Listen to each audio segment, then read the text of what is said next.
मेरा नाम प्रियंका है। मेरे पापा एक पुलिस ऑफिसर हैं और मेरी माँ एक हाउसवाइफ। मैं आसाम की रहने वाली हूँ। मेरी उम्र 21 साल है। मैंने हाल ही में ही अपनी एमएससी पूरी कर ली है। मैं एक साइंस स्टूडेंट हूँ और मेरा एक छोटा भाई है। मैं 5 साल से एक रिलेशनशिप में हूँ और मैं अपने बॉयफ्रेंड को बहुत ही ज़्यादा प्यार करती हूँ। मैं और मेरा बीएफ पहले बहुत फ़ोन पे बात करते थे। फिर मैं हायर स्टडीज़ के लिए यूनिवर्सिटी में मैंने एडमिशन ले लिया था। फिर पीजी में रहने चली गई थी मैं। हमारा घर यूनिवर्सिटी से 5 से 6 किलोमीटर दूर था। पहले तो कुछ दिन अच्छे से पीजी में रहने के बाद मेरे रूममेट ने रूम छोड़ दिया। फिर मैं अकेले ही रहने लगी। मैं जब अकेले रहती थी, पढ़ाई के बाद हमेशा घर वालों से और बीएफ से वीडियो कॉल में बातें करती थी। मेरे साथ पीजी में और भी 12 लड़कियां रहती थी। फिर एक दिन लिम्पी नाम की एक लड़की की अचानक से तबीयत खराब हो गई थी। वो रो रही थी, पर उसे हुआ क्या था वो खुद नहीं बोल पा रही थी। फिर उसने मुझे बोला कि मैं तुम्हारा रूममेट बनना चाहती हूँ क्योंकि मेरी तबीयत ठीक नहीं रहती। मुझे भी तरस आ गया। मैंने बोला ठीक है, मेरे रूम में शिफ्ट हो जाओ। फिर एक हफ्ते बाद उससे मेरी अच्छी दोस्ती हो गई। फिर वो मुझे बोली कि उसे ऐसा लगता है कि कोई उसे कंट्रोल करता है। उसकी यह बात मुझे अजीब लगी। कुछ दिन बाद नवंबर के महीने में पता नहीं क्या हुआ, हम दोनों का बेड पूरा गर्म हो गया और हम पसीने से तरबतर हो गए। अगले दिन ऐसा लगा कि कोई हमारा बेड हिला रहा हो। बहुत कुछ हो रहा था रूम में। लाइट ऑन ऑफ हुआ करती थी। फिर मैंने देखा लिम्पी ऐसी ही कभी रोती तो कभी हंसने लग जाती थी। यह सब देख के मेरी तो नींद ही उड़ गई थी। मैंने सारी बातें अपने बीएफ से कहा। उसने मुझे बहुत हिम्मत दी। फिर हमारा एग्ज़ाम शुरू होने वाला था। स्टडी लीव मिला था तो मैं अपने घर चली आई थी। घर में सब नॉर्मल था। फिर एग्ज़ाम के 2 दिन पहले ही मैं फिर से पीजी चली गई। उस दिन मैं रूम में अकेली थी। पढ़ाई के बाद मैंने हमेशा की तरह बीएफ से बात की और फिर मैं सो गई। मेरी आंख थोड़ी लगी ही थी क्या, मैंने देखा कि मैं अपने शरीर को हिला नहीं पा रही और साथ ही मैं आवाज़ भी नहीं कर पा रही हूँ। तभी मैं देखती हूँ कि एक ब्लू कलर का हट्टा कट्टा एक साया खिड़की से मेरे रूम में आया और मेरे पीठ पे हाथ रखा और गाली दे रहा था, कुछ अजीब ही लैंग्वेज में। वह मुझे पीठ की तरफ से बहुत ही ज़ोर से दबा रहा था। मैंने खुद को बचाने की बहुत कोशिश की पर कुछ नहीं हुआ। फिर मैंने हरे कृष्णा हरे रामा के नाम को लगातार लेते रही। फिर देखा कि सब नॉर्मल हो गया। उस दिन का हादसा मैं आज तक नहीं भूल पाई। फिर मैं बीएफ को कॉल की और रोती रही। वो भी मेरे साथ जागता रहा सारी रात। मैं बस सोचती रही कि कब सुबह होगी और मुझे शांति मिलेगी। अगले दिन मेरी रूममेट भी आ गई थी। फिर मैंने उसको सब बताया। वो भी परेशान थी और मैं भी परेशान थी। घर भी नहीं जा सकते थे क्योंकि एग्ज़ाम है। फिर अगले दिन मैं जल्दी सो गई। वो लिम्पी पढ़ रही थी। थोड़ी देर बाद मैं देखती हूँ कि वह मुझे बुला रही है। मैंने नींद से उठ के पूछा, अभी क्यों बुला रही है? फिर मैंने जो देखा OMG, देखा कि उसकी आंखें ही नहीं हैं, पूरी आग निकल रही थी लाल कलर की। मैंने सोचा कि शायद मैंने गलत देखा। फिर जब आंख मूंछ कर देखा मुझे सेम चीज़ फिर से दिखाई दी। ऐसा लगा वो मुझ पर अटैक करने वाली थी। मेरी तो जान ही निकल गई। वो साया भी उस पे हावी हो गया था। फिर मैं उस दिन भी सो नहीं पाई। मुझे पूरा बुखार हो गया था। सुबह एग्ज़ाम देने गई फीवर लेके, कुछ भी नहीं लिख पाई। फिर बाकी एग्ज़ाम के लिए नहीं रुकी। मैं सारी बुक्स भर के घर में आ गई। मम्मी को सब कुछ बोला। जैसे कि मैं साइंस स्टूडेंट हूँ तो कोई भी मेरी बातों पर बिलीव नहीं किया। सब हंसने लगे मुझ पे।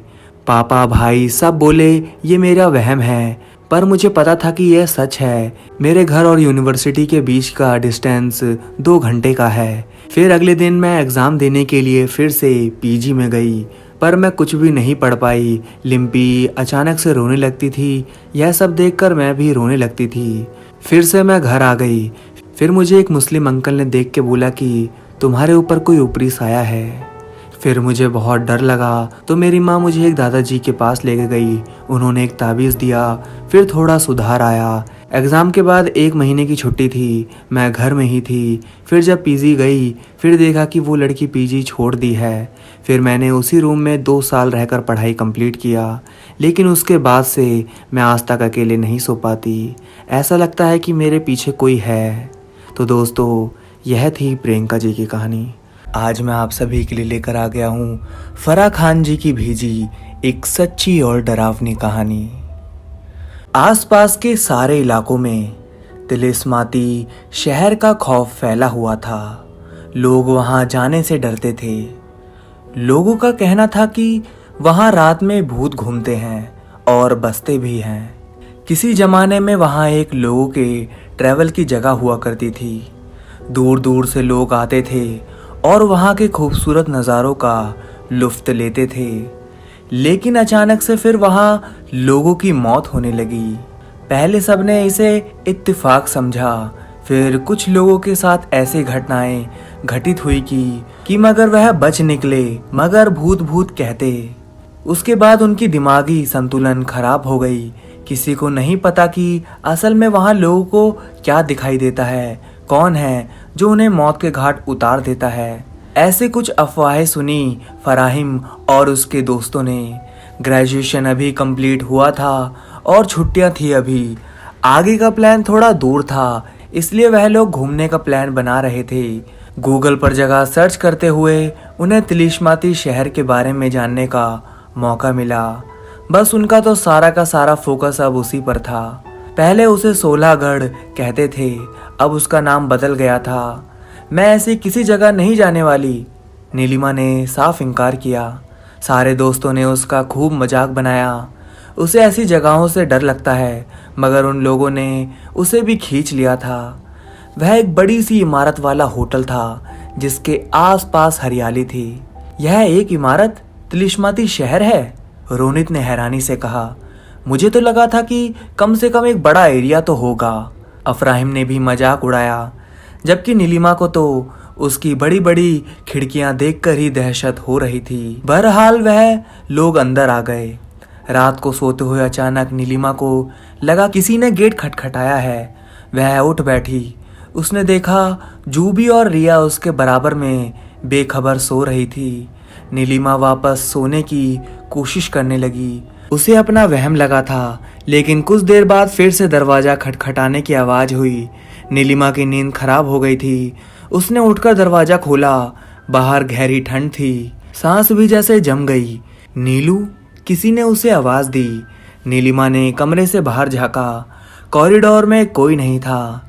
तभी कोई कॉरिडोर के झरोके से कोई जैसे नीचे कूदा। नीलिमा का दिल जोर से धड़क गया। किसी की तेज चीख सुनाई दी थी। वह जल्दी से बाहर भागी और झरोके से नीचे झांका। नीलिमा को अगले ही लम्हे लगा कि किसी ने उसे गर्म रेत में दबा दिया था। वह जो भी चीज़ थी झरोके पर लटकी हुई थी और मुंह उठाए उसे देख रही थी। उसकी आंखें पूरी की पूरी सफ़ेद थी और चेहरा खून में सना हुआ था। नीलिमा का दिल उछलकर हलक में आ गया था। वह चिल्लाती हुई वापस भागी, लेकिन वह उसके सामने खड़ी थी। अफराहिम ने नीलिमा की चीख सुनी थी। वह झटके से उठ बैठा। बाहर हवा बहुत तेज थी। खिड़की धड़ धड़ बज रही थी। सिगरेट पीते हुए आखिर में रोनित खिड़की खुली छोड़कर शायद सो गया होगा। वह खिड़की बंद करने उठा। उसे लगा उसने कोई ख्वाब देखा है। नीलिमा की आवाज़ को उसने जैसे भुला दिया। यह खिड़की बंद करने आया तो बुरी तरह चौंका। नीचे इमारत के दरवाजे के पास लिखा हुआ था, तिलिस्माती शहर। आते हुए तो उसने इस पर शायद ध्यान ही नहीं दिया था। अभी तो तिलिस्माती जैसा कुछ नहीं हुआ था। शैतान, भूत, जादू, परी, तिलिस्म से जुड़ी कोई भी शेष अभी तक सामने नहीं आई थी। वह गहरी सांस लेकर बाहर से नजर हटाते हुए खिड़की बंद करने लगा। तभी उसने देखा एक आदमी दरवाजे के बाहर घूम रहा था। यह कौन है? फराहिम ने सोचा और कमरे से बाहर निकल आया। अभी मौसम बहुत नॉर्मल था। अचानक से ठंडक सा एहसास बढ़ गया। वह इमारत के गेट की तरफ आया, लेकिन उसे हैरानी हुई कि दरवाज़ा बहुत दूर नज़र आ रहा था। फराहिम एक लम्हे के लिए रुका। वह कदम आगे बढ़ाते हुए आगे आया। दरवाज़ा और दूर हो गया। फराहिम कुछ समझ नहीं पा रहा था। वह जैसे ही रुकता दरवाज़ा भी रुक जाता और वह बढ़ता तो दरवाज़ा भी दूर जाने लगता। अब वह घबरा गया था। कुछ ही देर में एक तरफ से ट्रेन आती दिखाई देने लगी। दरवाज़ा पूरी तरह गायब हो गया। अब एक शहर वहां खुलने लगा। आसमान पर बार बार एरोप्लेन उड़कर जाने लगे। बसें आती जाती दिखाई दे रही थी। सड़कें बिछती जा रही थी। अब उसे समझ आया कि इसलिए उसे तिलिस्माती शहर कहते हैं। उसका सारा बदन पसीनों से भर गया था। तभी भागती हुई नीलिमा आई, जैसे उसके पीछे कोई लगा हुआ हो। वह सीधी आकर उससे टकराई। वह बौखलाई हुई थी। क्या हुआ? उसने नीलिमा को जोर से पकड़ा। वह पागलों की तरह खुद को छुड़ाने की कोशिश कर रही थी। बाकी कमरों में से रोनित, रिया और जूबी भी भाग आए थे। उन कमरों में कब्रें निकल आई थी उन लोगों की जो इस शहर में पहले मरे थे। वह लोग बुरी तरह फंस गए थे। मजाक मजाक में खुद ही आकर अपनी जान जोखिम में डाल दी थी। अब वह इधर उधर भाग रहे थे खुद को बचाने के लिए, मगर सारे रास्ते दूर हो चुके थे। वह इमारत अब शहर बन चुकी थी जिसमें सब कुछ बहुत पहले ख़त्म हो चुका था, जिसकी वजह थी दूसरे शहर से होने वाला झगड़ा। उन लोगों ने बजाय हथियारों से लड़ने के जादू टोने का इस्तेमाल किया, जिससे सारा शहर सूखते सूखते ख़त्म हो गया। वहाँ की खुशहाली बर्बादी में बदल गई। लेकिन कहते हैं हर चीज़ का तोड़ है इंसान के हाथ में। इधर आओ, इधर आओ। कोई आदमी एक तरफ खड़ा चिल्ला रहा था। फराहिम के पीछे पीछे सब भाग रहे थे। वह वही आदमी था जिसे देखकर फराहिम नीचे आया था। उसने जमीन में ढक्कन सा खोला हुआ था। इसके अंदर कूद जाओ। वह सब एक साथ रुक गए थे। उसकी बात वह क्यों माने? रुको मत, तुमसे पहले वाले लोगों ने भी मेरी बात नहीं मानी, इसलिए वह बच नहीं पाए। तुम ऐसा मत करो, भाग जाओ। फराहिम फौरन नीचे कूद गया। उन लोगों ने देखा वह शैतानी चुड़ैल अब भी उनके पीछे आ रही थी। वह भी बारी बारी नीचे कूद गए। नीचे वह अजीब ठंड नहीं थी। वह आगे बढ़े और देखा वहां एक बड़ा सा तिलिस्मी अंडा रखा हुआ था जो कांच का था। उसके अंदर वह पूरा का पूरा शहर दिखाई दे रहा था। उसके ऊपर पूरा का पूरा लाल धागा लिपटा हुआ था। फराहिम को जैसे समझ आ गया। उसने उस अंडे को जोर से जमीन पर दे मारा, जो गिरकर चकनाचूर हो गया। एक आग सी वहां फैलने लगी। ऊपर शहर भस्म होने लगा। वह लोग उस सुरंग से भागते भागते किसी दूसरी जगह रोड पर बाहर निकले। वहां से वह घर पहुंचे। यह एक डरावना सपना जैसा था जिसे जिंदगी में याद करके भी वह सिहर जाते थे। लेकिन उसके कुछ महीने बाद ही वहां फिर से आबादी होने शुरू हो गई। जिस अंडे में दूसरे शहर के लोगों में इस शहर को बंद किया हुआ था वह टूट चुका था। लेकिन हाँ, लोग अब भी जानने में डरते थे। फराहिम ने उस शहर के होम मिनिस्टर के बारे में पढ़ा। वह भी उस शहर के सूखा पड़ने की वजह से वहां मरे थे। किसी ने उनकी मदद नहीं की थी। हाँ, मगर उनकी फ़ोटो देखकर उसे एहसास हुआ कि मरकर भी उस जगह फंसने वालों की मदद कर रहे थे। वह वही आदमी थे जिसने उन्हें रास्ता दिखाया था। वह जीते जी किसी को बचा नहीं सके, मगर मरने के बाद फरहाम और उसके दोस्तों की जान पर एहसान कर दिया था। 19 जनवरी का दिन। आज भव्य और परी की शादी है। सब बड़े धूमधाम से लगे हुए हैं शादी की तैयारी में। बारात रवानगी पर है। नाचते गाते हुए बारात कुछ ही देर में परी के घर तक पहुंच जाती है। बारात का अच्छा स्वागत देख भव्य के माता पिता बड़े खुश होते हैं। उन्हें यकीन तो नहीं होता कि उनका इतना अच्छे से स्वागत होगा। परी के दादाजी ने अकेले सब कैसे किया होगा। परी के परिवार में परी व उसके दादाजी बस यही तो है। परी के माता पिता का देहांत तो काफ़ी समय पहले ही हो जाता है। सब दंग रह जाते हैं शादी की व्यवस्था देखकर। खुशी खुशी शादी की सारी रस्म होती है। परी की विदाई का समय आता है। विदाई की रस्म चल रही होती है कि तभी दादाजी की तबीयत खराब होने लगती है। जल्दबाजी में उन्हें अस्पताल ले जाया जाता है और रास्ते में ही दादाजी अपने प्राण त्याग देते हैं। खुशी का माहौल मातम में बदल जाता है। परी की तो सारी दुनिया ही उजड़ जाती है। अंतिम संस्कार कर सब घर पहुंचते हैं। परी को संभालना बड़ा मुश्किल हो जाता है। बार बार परी बेहोश होने लगती है। भव्य अपने डॉक्टर मित्र से परी के लिए दवा लिखवाकर उसे सुला देता है। ये क्या हो गया, कहाँ कमी रह गई, भगवान हमसे नाराज तो नहीं हो गए। यह कहते हुए भव्य की माँ अपना सिर पकड़कर रोने लगती है। अचानक ही भव्य की माँ को कुछ याद आता है और वो चौंक कर उठती हैं। हे भगवान, मैं ये कैसे भूल गई। भव्य व उसके पिता कहते हैं कि क्या हुआ, क्या भूल गई। भव्य की माँ बताती हैं कि हमें हमारे गांव के मंदिर जाना था शादी से पहले, वहां नहीं गए हम। अब भव्य और परी को आज रात ही निकलना होगा, वरना बड़ा अपशगुन होगा। भव्य कहता है कि नहीं माँ, परी की तो तबीयत ही सही नहीं है, हम कुछ दिन बाद ही चले जाएंगे। भव्य की माँ चिल्लाती हैं और कहती हैं कि नहीं, मैंने कहा ना कि तुमको आज ही जाना होगा, तुम नहीं जानते हो कि हमसे कितनी बड़ी भूल हो गई है। भव्य कहता है कि माँ, आप कौन से मंदिर को जाने को कह रही हैं। भव्य के पिता उसे हवेली वाले मंदिर के बारे में बताते हैं। अच्छा, वह मंदिर, वहां तो कभी नहीं गया मैं माँ, आपने तो सख्त मना कर दिया था कि कभी नहीं जाना वहां, तो अब क्यों। हाँ किया था, पर वहां सिर्फ एक बार ही जाना होता है शादी से पहले। ऐसा क्यों माँ। भव्य जिद करने लगता है, उसे सब जानना है। भव्य के पिता उसे समझाते हैं, यह सब बाद में, पहले तुम परी को लेकर गांव जाओ। भव्य नहीं मानता और साफ मना कर देता है कि मुझे सब सच जानना है। तभी डोरबेल बजती है। भव्य के पिता दरवाजा खोलते हैं तो सामने पुलिस खड़ी होती है। सबकी आंखें खुली की खुली रह जाती हैं। सब पुलिस को देखकर परेशान हो जाते हैं। भव्य उनसे यहाँ आने की वजह पूछता है तो उसे बताया जाता है कि उनके पिताजी को उनके व्यापार में उनके साथी द्वारा धोखे के आरोप में गिरफ्तार करने के लिए यहाँ आए हैं। यह क्या कह रहे हैं आप सर।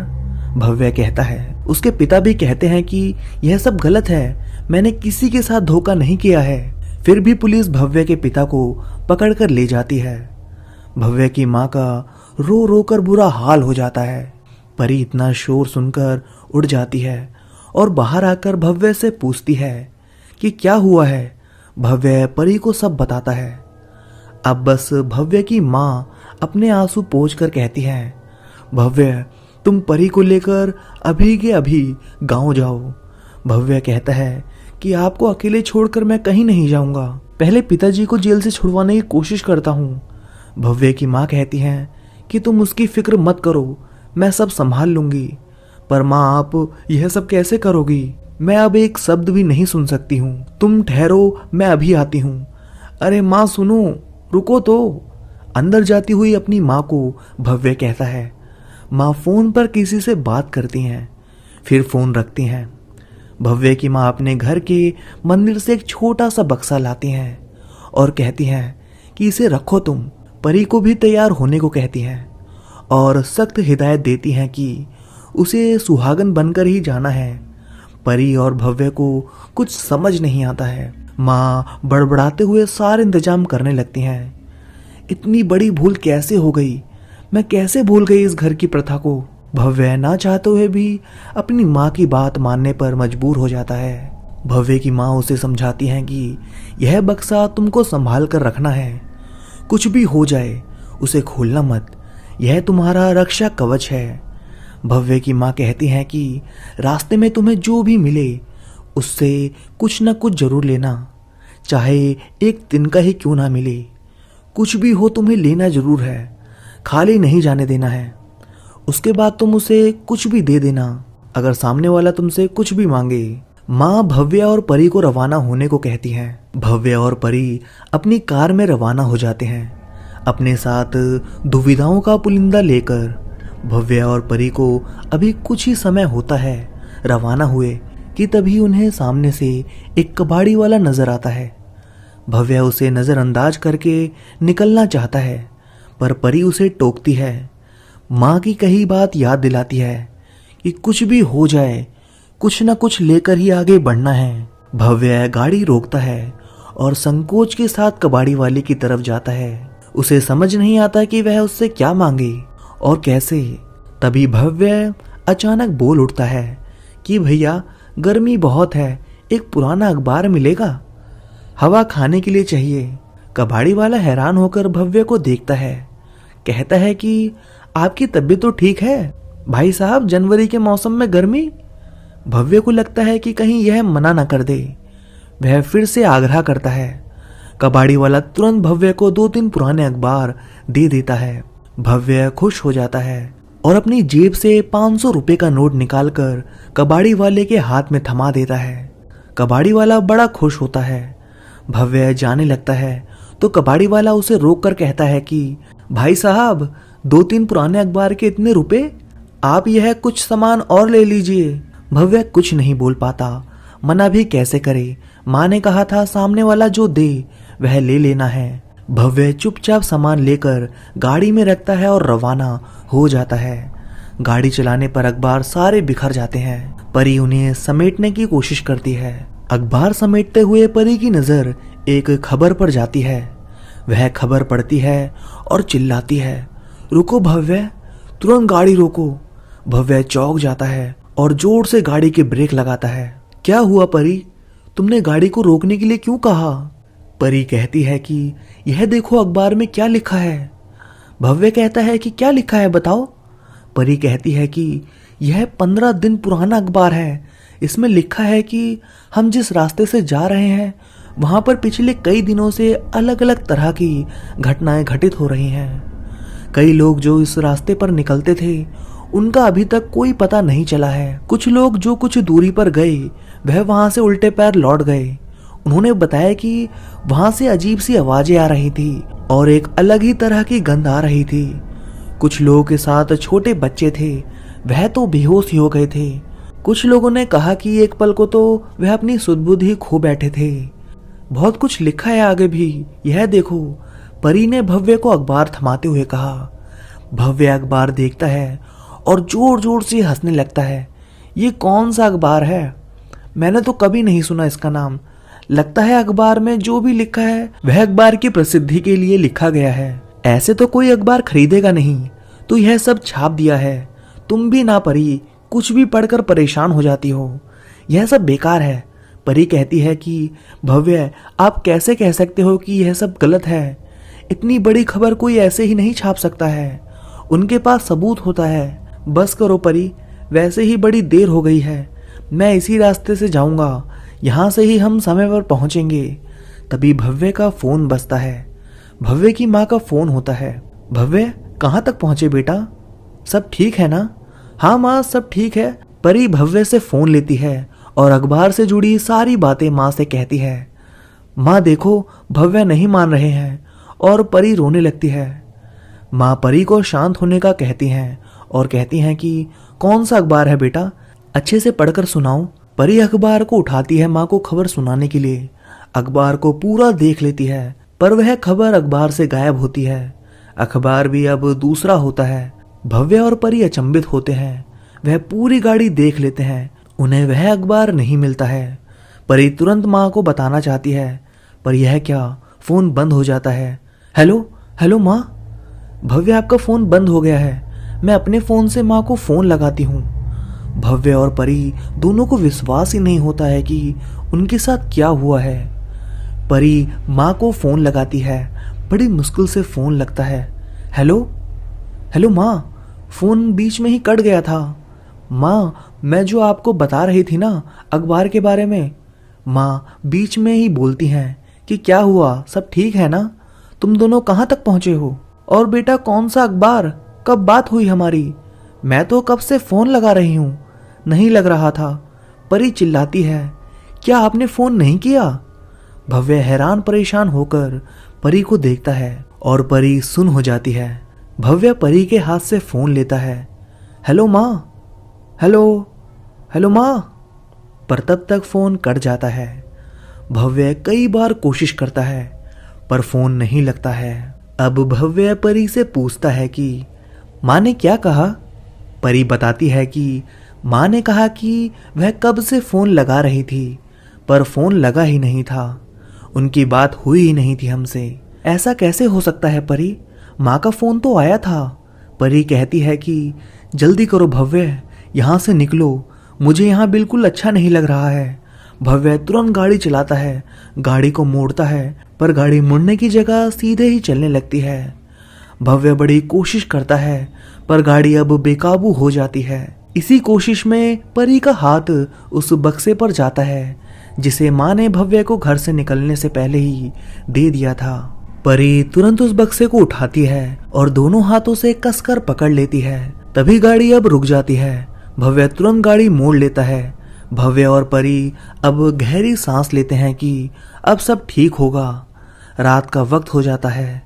अभी भी गांव पहुंचने के लिए भव्य और परी को लंबा सफर तय करना था। दोनों को भूख लगने लगती है। भव्य कहता है कि कुछ खा लेते हैं, भूख लग रही है। परी खाने का टिफिन निकालती है और खोलती है। परी जैसे ही खाने का टिफिन खोलती है, उसके मुंह से चीख निकलती है। क्या हुआ परी? सब ठीक है ना? क्या हुआ? भव्य परी से पूछता है। परी कहती है कि भव्य देखो, इस खाने में कितने कीड़े हैं, कितनी चींटियां हैं। डरी हुई परी फिर से चिल्लाती है। कीड़े परी के ऊपर चढ़ जाते हैं। परी उन्हें हटाने की कोशिश करती है। भव्य कहता है कि तुरंत खाना बाहर गिरा दो। परी खाने को गाड़ी की खिड़की से बाहर फेंक देती है। भव्य अभी भी गाड़ी चला रहा होता है। सुनसान सड़क पर और कोई गाड़ी दूर दूर तक नजर नहीं आती है। भव्य अपनी गाड़ी की रफ्तार बढ़ा लेता है। अब तो भव्य को भी यकीन होने लगता है कि उनसे जरूर कोई बड़ी भूल हुई है। यह सब क्या सिलसिला शुरू हुआ है जो थमने की जगह बढ़ता ही जा रहा है। कुछ ही देर में गाड़ी रुक जाती है। गाड़ी की रफ्तार तेज होने के कारण गाड़ी अचानक ही रुकती है तो दोनों को बड़ा जोर का झटका लगता है। दोनों अपने आप को संभालते हैं। झटके से गाड़ी में पीछे रखा सामान थैले से बाहर निकल जाता है जो कबाड़ी वाले ने दिया था। भव्य गाड़ी से उतरता है और देखता है कि गाड़ी को क्या हुआ है। परी भी गाड़ी से उतरकर बाहर आ जाती है और भव्य से पूछती है कि क्या हुआ है। भव्य कहता है कि लगता है कि गाड़ी के 2 टायर बदलने पड़ेंगे, पर टायर तो एक ही है। अब क्या करें? इतनी रात को गाड़ी के लिए टायर कहाँ से लाएं? परी और भव्य दोनों ही परेशान हो जाते हैं। तभी परी की नजर गाड़ी में रखे सामान पर जाती है। भव्य यह देखो, गाड़ी में रखा सामान यह वही है ना जो उस कबाड़ी वाले भैया ने दिया था? भव्य गाड़ी में देखता है। हाँ, ये सामान तो उस कबाड़ी वाले भैया ने ही दिया था। भव्य गाड़ी के पीछे का गेट खोलकर सामान को देखता है। भव्य की आंखें खुली की खुली रह जाती हैं। हे भगवान, गाड़ी का टायर! परी देखो, और भी सामान है। भव्य बड़ा खुश होता है। भव्य कहता है कि परी, वह कबाड़ी वाले भैया तो हमारे लिए भगवान का भेजा दूत ही था। परी कहती है कि यह सब माँ ने कहा था हमसे। तुम्हें याद है, घर से निकलने से पहले माँ ने किसी से फोन पर बात की थी। लगता है कि जैसे सब तय था। तभी तो माँ ने कहा था कि कोई भी मिले उससे कुछ मांगना है। परी कहती है कि पता नहीं आगे कौन सी और कितनी मुश्किलों का सामना करना होगा। भव्य कहता है कि तुम क्या कह रही हो? पहले से क्या तय था? कहीं तुम माँ पर शक तो नहीं कर रही हो? तुमने ऐसा सोचा भी कैसे? भव्य परी पर चिल्लाता है। नहीं, मेरे कहने का मतलब तुम नहीं समझ रहे हो भव्य। मैं माँ पर किसी तरह का शक नहीं कर रही हूँ। मैं हमारे साथ होने वाली होनी और अनहोनी के बारे में कह रही हूँ। वह पहले से ही तय था भव्य। पर माँ ने जिससे भी बात की फोन पर, वह अच्छी तरह से जानते होंगे कि हमें कितनी मुश्किलों का सामना करना होगा। हाँ परी, तुम सही कह रही हो, पर पहले मैं गाड़ी का टायर बदल देता हूँ। कुछ समय बाद भव्य और परी फिर से निकल जाते हैं गांव की ओर। अभी कुछ ही दूरी तय करते हैं कि तभी गाड़ी के सामने अचानक से एक औरत और एक बच्चा आ जाता है। वह दूर से ही भव्य को हाथ से रुकने का इशारा करते हैं। भव्य और परी उन्हें अचानक देखकर चौंक जाते हैं। भव्य गाड़ी को रोकता है। वह औरत भव्य की ओर आती है, उनसे मदद मांगती है कि मुझे थोड़ी दूर पर छोड़ दीजिए। भव्य तुरंत उसकी मदद के लिए तैयार हो जाता है। भव्य उस औरत को पीछे बैठने के लिए कहता है। तभी परी को कुछ याद आता है और वह भव्य को तुरंत यहाँ से चलने के लिए कहती है। भव्य, तुम जल्दी से गाड़ी चलाओ, जल्दी करो। भव्य कहता है कि उनको बैठने तो दो। नहीं भव्य, नहीं बैठाना है उन्हें। क्यों परी, उन्हें मदद की जरूरत है। नहीं भव्य, नहीं, तुम जल्दी से गाड़ी चलाओ। माँ की बात याद नहीं है क्या? हमें सामने वाले से कुछ मांगना है, उसे कुछ देना नहीं है, चाहे वह मदद ही क्यों ना हो। जल्दी करो, मुझे कुछ सही नहीं लग रहा है। गाड़ी स्टार्ट करो भव्य। भव्य गाड़ी स्टार्ट करता है। वह औरत गाड़ी का दरवाजा पीटने लगती है। तभी परी पीछे मुड़कर उस औरत और उसके बच्चे को देखती है तो हैरान रह जाती है। उसकी आंखें फटी की फटी रह जाती है और परी वहीं बेहोश हो जाती है। परी क्या हुआ? उठो परी। भव्य लगातार परी को उठाने की कोशिश करता है। पानी कहाँ है? भव्य को पानी की बोतल नजर आती है। पानी की बोतल से थोड़ा सा पानी निकालकर भव्य परी के मुंह पर मारता है। परी को धीरे धीरे होश आने लगता है। भव्य पीछे मुड़कर भी देखता है। अब वहां कोई नहीं होता है। परी क्या हुआ? तुम बेहोश कैसे हो गई थी? भव्य परी से पूछता है। परी घबरा कर उठती है। परी देखती है कि उसका एक हाथ उसी बक्से पर होता है जो माँ ने दिया था और बाहर कोई नहीं होता है। भव्य फिर से परी से बेहोश होने का कारण पूछता है। परी भव्य को कहती है कि जब उसने पीछे देखा था तब उसे वहां कोई नजर नहीं आया था। वह औरत कहाँ गायब हो गई एकदम से? भव्य वह औरत कहाँ गई? पता नहीं परी, मुझे भी पीछे कोई नहीं दिखाई दिया। परी कहती है कि यह देखो, यह बक्सा मेरे हाथ में है। उस वक्त मेरा हाथ इस बक्से पर था जब वह औरत गाड़ी का दरवाजा पीट रही थी। यह बहुत खास है भव्य। माँ ने इसे देते हुए कहा कि यह हमारा रक्षा कवच है। माँ ने एकदम सही कहा था। भव्य हमें बार बार भ्रम हो रहा है। पहले माँ का फोन का भ्रम, फिर अखबार का भ्रम और अब यह औरत का भ्रम। इन सब भ्रम से दूर रहना है तो यह बक्सा हमें अपने पास ही रखना होगा। तुम सही कह रही हो परी, यह बक्सा तो जादुई बक्सा है। पता नहीं क्या है इसके अंदर। चलो परी इसे खोल कर देखते हैं। ये क्या कह रहे हो भव्य? माँ ने साफ साफ कहा था कि इसे खोलना नहीं है। क्या तुम्हें याद नहीं है? हाँ, माँ ने कहा था। चलो भव्य, अब हमसे कोई गलती नहीं होनी चाहिए। भव्य और परी चल पड़ते हैं गांव की ओर। काफी समय हो जाता है। अब धीरे धीरे सुबह की पहली किरण भी नजर आने लगती है।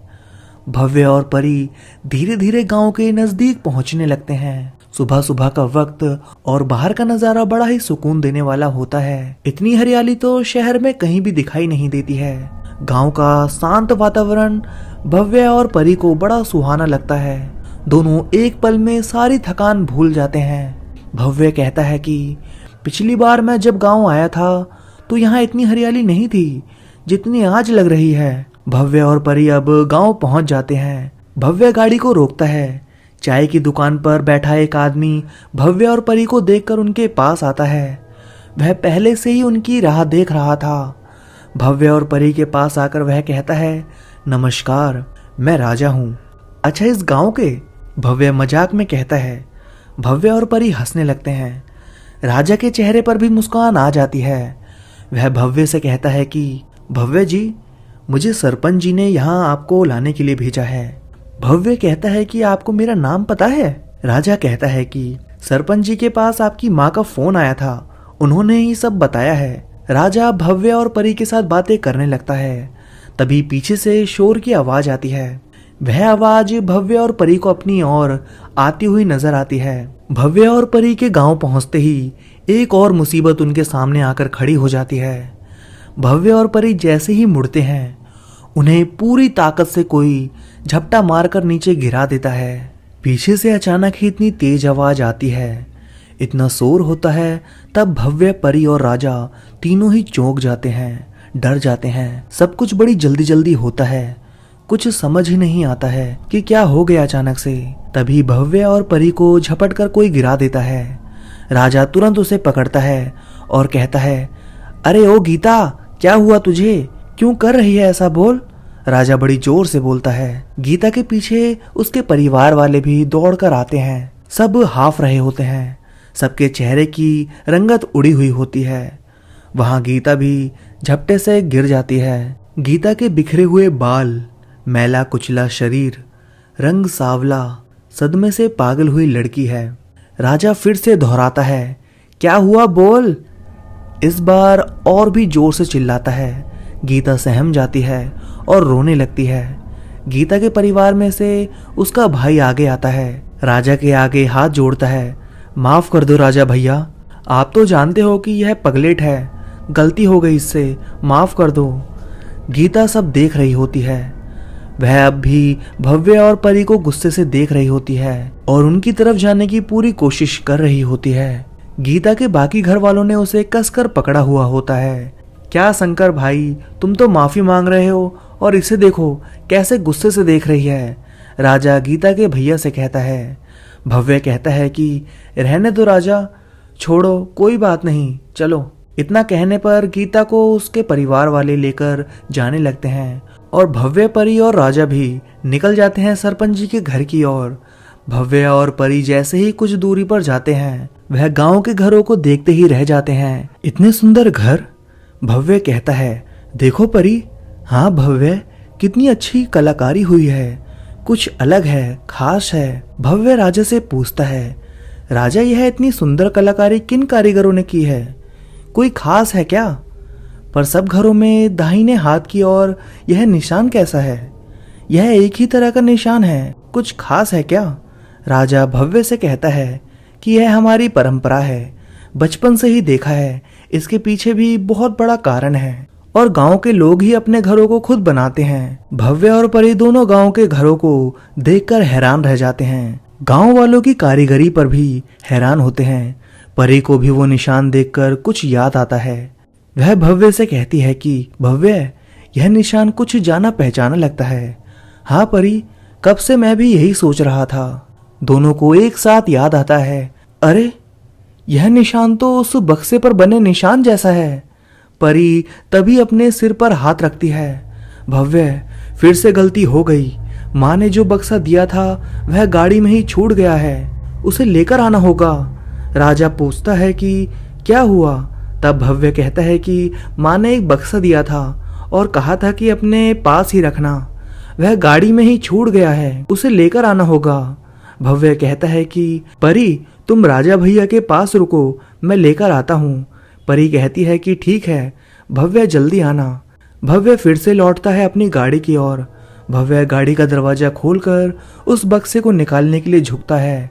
तभी पीछे से कोई भव्य को पकड़ता है। भव्य डर कर पीछे देखता है और अपने आप को छुड़ाने की कोशिश करता है। गीता तुम? भव्य के मुंह से निकलता है, छोड़ो मुझे। गीता कहती है कि तुमने गलती की है। क्यों की गलती? सबको भुगतना पड़ेगा, बोलो क्यों की गलती? भव्य पूरी कोशिश करता है गीता से अपने आप को छुड़वाने की, पर गीता में इतनी ताकत होती है कि भव्य नहीं छुड़वा पाता अपने आप को। तभी गीता का भाई शंकर आ जाता है, गीता के गाल पर जोर का थप्पड़ मारता है। क्यों आई वापस तू यहाँ? क्यों परेशान कर रही है साहब को? चल घर तू, छोड़ भाई मुझे। गीता कहती है, गलती की है भाई इसने। क्यों की गलती भाई इसने? अब हम सबको भुगतना पड़ेगा। कुछ नहीं होगा गीता, तू चल, सब ठीक होगा। गीता का भाई शंकर उसे लेकर जाता है।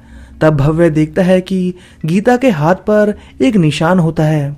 उस निशान को देखकर भव्य परेशान हो जाता है। जब शंकर गीता को लेकर जा रहा होता है तो भव्य को गीता के हाथ पर एक निशान दिखाई देता है। वह हैरान रह जाता है कि यह निशान। भव्य शंकर को आवाज देता है, शंकर भाई रुको।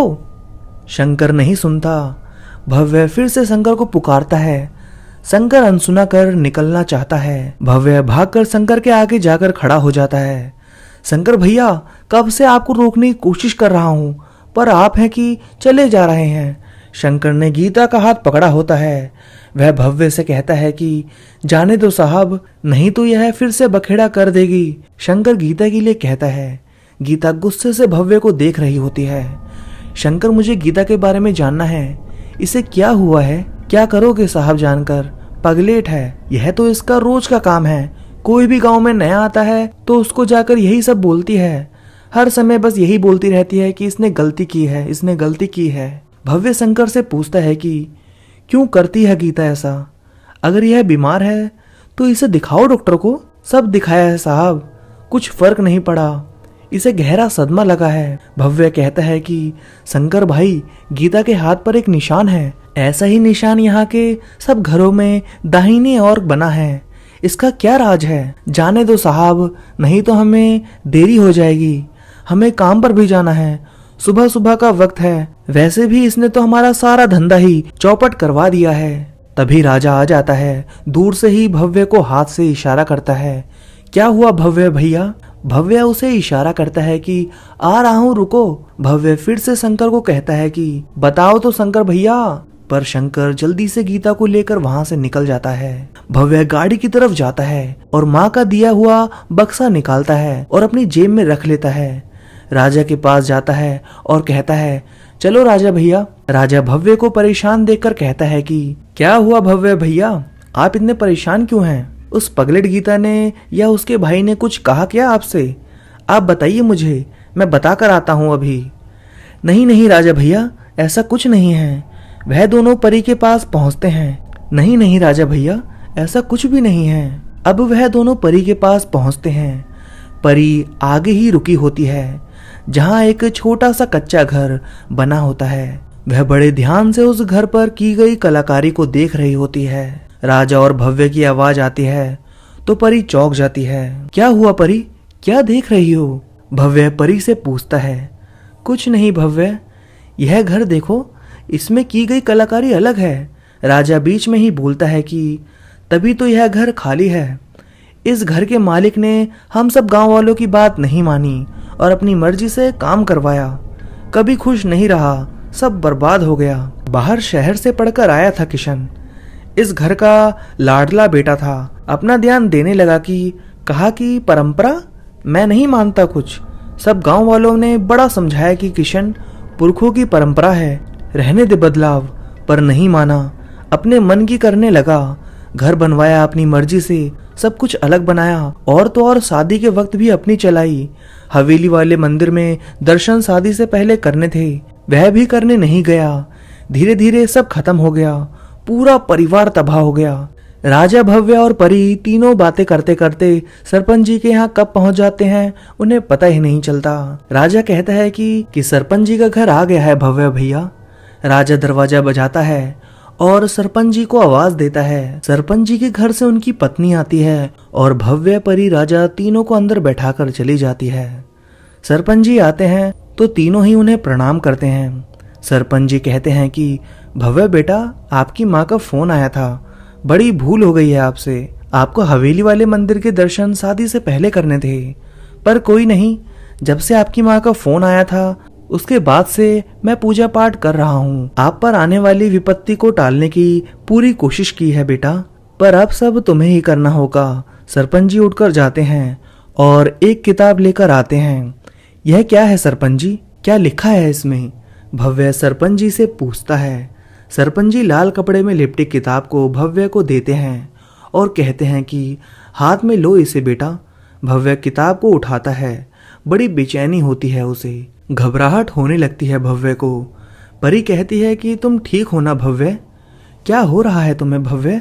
भव्य को नहीं समझ आ रहा होता है कि उसे क्या हो रहा है। अचानक से भव्य के हाथ कांपने लगते हैं। परी भव्य को सहारा देने के लिए आगे बढ़ती है तो सरपंच जी रोक देते हैं। रुको बेटा, हाथ मत लगाओ भव्य को, दूर रहो इससे। क्या, क्यों दूर रहूं मैं? बोलिए सरपंच जी, आप ऐसा क्यों कह रहे हैं? सरपंच जी अब कुछ नहीं बोलते, सिर्फ हाथ से परी को दूर रहने का इशारा करते हैं और परी बस सरपंच जी को देखकर हैरान रह जाती है। सरपंच जी परी को हाथ से इशारा करते हैं भव्य से दूर रहने के लिए। परी रुक जाती है, उसे समझ ही नहीं आता कि यह सब क्या हो रहा है। सरपंच जी के घर के दरवाजे पर दस्तक होती है। 3 साधारण से नजर आने वाले साधु पुरुष, एकदम सफेद वस्त्र, मस्तक पर चंदन का टीका, मुखमंडल पर अपार तेज लेकर घर में प्रवेश करते हैं। उन तीनों के पास एक एक गठरी होती है। सरपंच जी उन्हें आदर पूर्वक अंदर लेकर आते हैं। भव्य अभी बेहोश हो जाता है। परी और राजा भी उन्हें देखकर प्रणाम करते हैं। सरपंच जी परी को बताते हैं कि भव्य के जीवन की डोर अब इनके हाथों में ही है। परी कहती है कि आप यह क्या कह रहे हैं सरपंच जी, क्या हुआ है भव्य को, आप ऐसा क्यों बोल रहे हैं? सरपंच जी परी को बताते हैं कि भव्य बेहोश नहीं हुआ है, उससे जो गलती हुई है वह उसकी सजा भुगतने के लिए गया है। गलती तो हुई है सरपंच जी, पर गलती की सजा भुगतने के लिए भव्य कहाँ गया है? परेशान परी सरपंच जी से विनती करके पूछती है। आप सब विस्तार से बताइए सरपंच जी। परी बेटा, भव्य के हाथ में जो किताब देख रही हो वह कोई मामूली किताब नहीं है, वह भव्य के पुरखों से जुड़ी हुई जादुई किताब है। हमारे गांव में परंपरा है कि यह किताब सरपंच के घर ही रहती है, क्योंकि भव्य के परिवार वाले शहर चले गए थे। परी कहती है कि अगर यह भव्य के पुरखों की किताब है तो यह भव्य के परिवार वालों के पास क्यों नहीं है। सरपंच जी बताते हैं कि यह किताब इस गांव से बाहर नहीं जा सकती है। जब तक भव्य के पूर्वजों ने यहाँ निवास किया, यह किताब उन्हीं के पास थी। यह किताब किसी गलत हाथ में ना जाए, इसलिए यह प्रथा बना दी गई कि इस गांव का मुखिया प्रधान जो होगा वही इसे संभाल कर रखेगा। सबसे पहले यह किताब हवेली के मंत्री के पास थी। भव्य के पूर्वज इस गांव के राजा महाराजा थे। क्या राजा महाराजा? परी को अपने कानों पर विश्वास ही नहीं होता। जब तक सरपंच जी परी को बताते हैं यह सब, तब तक वह तीनों साधु पुरुष अपनी अपनी गठरी खोलकर बैठ जाते हैं। गठरी में जो भी सामान होता है वह उनको अपने चारों तरफ लगा लेते हैं और अब वह मंत्र पढ़ने शुरू हो जाते हैं। सरपंच जी कहते हैं कि ध्यान से सुनो परी, भव्य और कहीं नहीं इस जादुई किताब में कैद है, क्योंकि भव्य से गलती हुई कि उसने शादी से पहले हवेली वाले मंदिर के दर्शन नहीं किए, तो वह वापस से कुछ समय पीछे चला गया है। वहां पर वह तब तक सुरक्षित है जब तक उसके पास वह जादुई बक्सा है। तुम दोनों को रास्ते में कई भ्रम हुए होंगे। परी कहती है कि हाँ सरपंच जी, कई भ्रम हुए। सरपंच जी कहते हैं कि हमारे गांव में जो किशन था उससे भी यही गलती हुई थी, तो उसे भी कई भ्रम हुए, पर वह कुछ नहीं कर सका। उसे जब तक अपनी गलती का एहसास हुआ तब तक बहुत देर हो गई थी। हाँ, राजा भैया ने हमें किशन के बारे में बताया था, परी कहती है। सरपंच जी कहते हैं कि वैसे भी यह किताब वही इस्तेमाल कर सकता है जिसके पास वह जादुई बक्सा है। अभी 24 घंटे के लिए इस किताब का दरवाजा खुला है। मंत्र पढ़ रहे साधु पुरुष इशारे से सरपंच जी को कुछ समझाते हैं। सरपंच जी कुछ सामान डालकर एक गठरी बनाकर परी को दे देते हैं। लो परी बेटा, यह सामान अपने पास रखो। सरपंच जी, आपने यह सामान मुझे क्यों दिया है? मुझे इसका इस्तेमाल कैसे और कब करना है? थोड़ी देर में हम तुम्हें इस किताब में भेज देंगे, सरपंच जी परी को कहते हैं। तो परी चौंक जाती है, क्योंकि तुमने भव्य के साथ फेरे लिए हैं।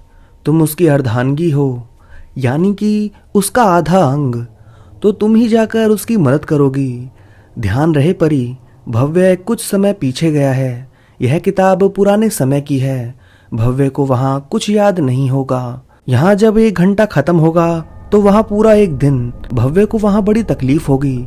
तुमको वहाँ जाकर होनी अनहोनी को टालने की कोशिश करनी होगी। वहाँ पर भव्य को पता नहीं चलना चाहिए कि तुम कौन हो और भव्य खुद कौन है। वह जादुई बक्सा बस उसके पास रहना चाहिए। तुम इस बात का ख्याल रखना। तीनों साधु पुरुष अपने मंत्रों का उच्चारण तेज कर देते हैं। राजा को इशारा करते हैं अपने पास आने का। राजा तुरंत उन तीनों के पास जाकर बैठ जाता है। वह चारों जन अब एक दूसरे का हाथ पकड़ बैठ जाते हैं। परी को भी भव्य के पास बैठ जाने का इशारा करते हैं। परी तुरंत भव्य के पास जाकर बैठ जाती है। राजा और परी को अपनी आंखें बंद करने के लिए कहा जाता है। वह अपनी आंखें बंद कर लेते हैं। मंत्रों की आवाज और तेज गूंजने लगती है। सरपंच जी भी अब बैठ जाते हैं। धीरे धीरे परी को एहसास होता है कि वह कहीं तेज रफ्तार में चली जा रही है, पर उसे कुछ दिखाई नहीं देता है। सब तरफ रेगिस्तान है। वह अभी भी चली जा रही है। परी का कंठ सूखने लगता है। उसे अब पानी की जरूरत महसूस होती है। वह इधर उधर देखती है। उसे दूर कहीं शोर सुनाई देता है। परी अभी भी चली जा रही है। परी की नजर अचानक ही अपने कपड़ों पर जाती है। उसके कपड़े पुराने समय के कपड़ों की तरह होते हैं। उसके हाथ में बड़े बड़े कंगन होते हैं। पैरों में भारी भारी पायल होती है। परी ने बड़ा ही भारी लहंगा और चुन्नी पहन रखी होती है। परी अपने आप को देखती हुई चलती जाती है। वह शोर वाली जगह पहुंच जाती है।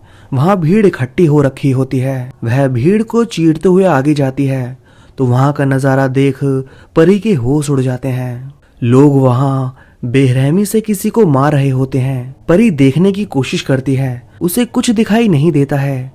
परी फिर से कोशिश करती है। इस बार वह लोगों को हटाकर आगे आने की कोशिश करती है। हटो हटो यहाँ से, क्या कर रहे हो?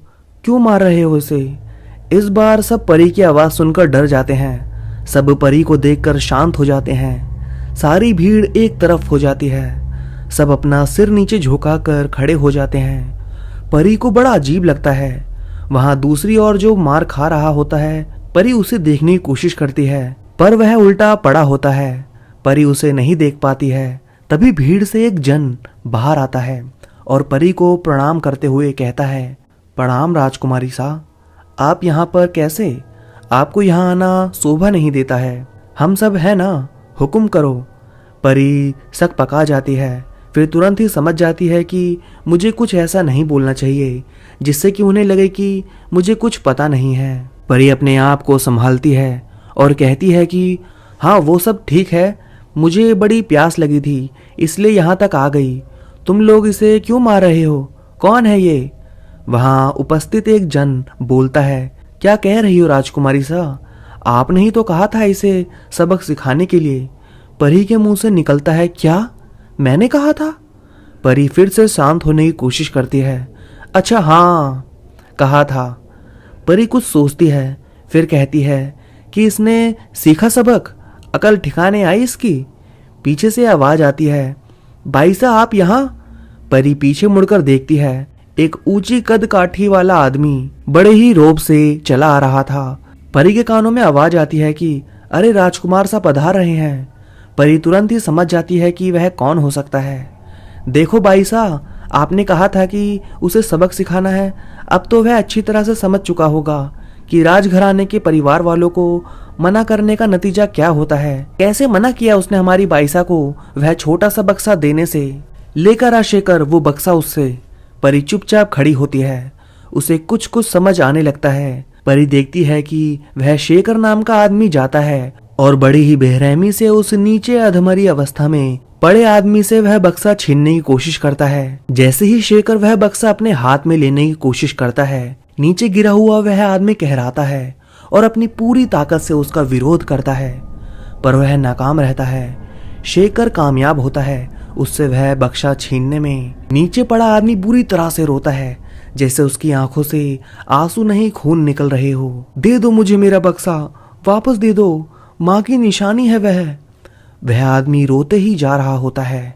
परी देखती है उस आदमी को तो उसकी आंखों को यकीन नहीं होता है कि वह और कोई नहीं भव्य ही होता है। परी के मुंह से आह निकलती है, भव्य? ये तो भव्य है। पर परी अपने मुंह पर हाथ रख लेती है। शेखर परी के पास आता है और परी के सामने वह बक्सा लाकर रख देता है। परी को कुछ समझ नहीं आता है कि वह क्या करे। परी सोचती है कि मैं तो यहाँ भव्य की मदद के लिए आई थी, पर यहाँ तो मैं ही भव्य की दुश्मन बनी हुई हूँ। परी के मुंह से अचानक ही निकलता है, ले जाओ इस बक्से को यहाँ से, नहीं चाहिए मुझे। राजकुमार आगे बढ़कर उस बक्से को उठाता है और कहता है कि क्या कर रही हो बाईसा?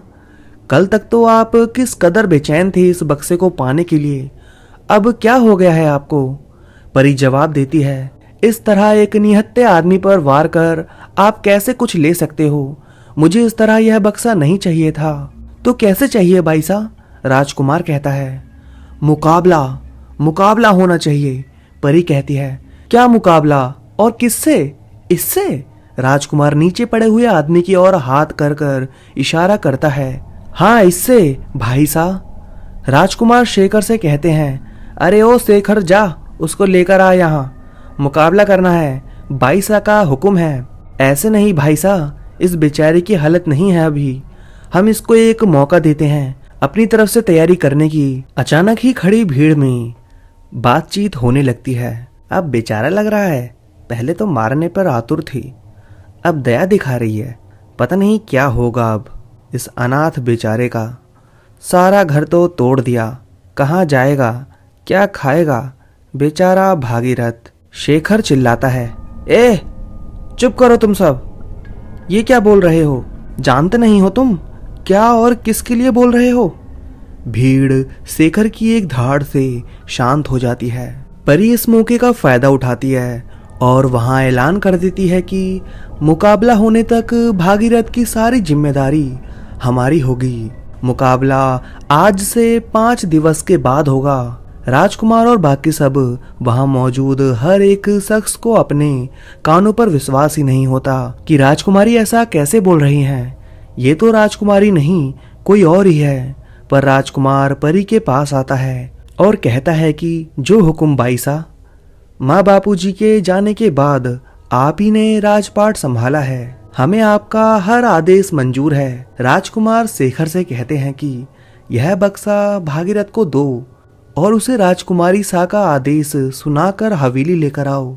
अब भीड़ में बड़ी व्याकुलता होती है राजकुमारी का नया रूप देखकर। क्या हुआ है राजकुमारी को? चलो जो भी हुआ है अच्छा हुआ है, अब कुछ भला होगा हमारा। राजकुमार और परी निकल जाते हैं वहां से। परी जाते हुए जब पलटती है और भव्य को देखती है तो उसके मुखमंडल पर एक सुकून भरी मुस्कान होती है। परी पहले से ही हवेली पहुंच जाती है राजकुमार के साथ।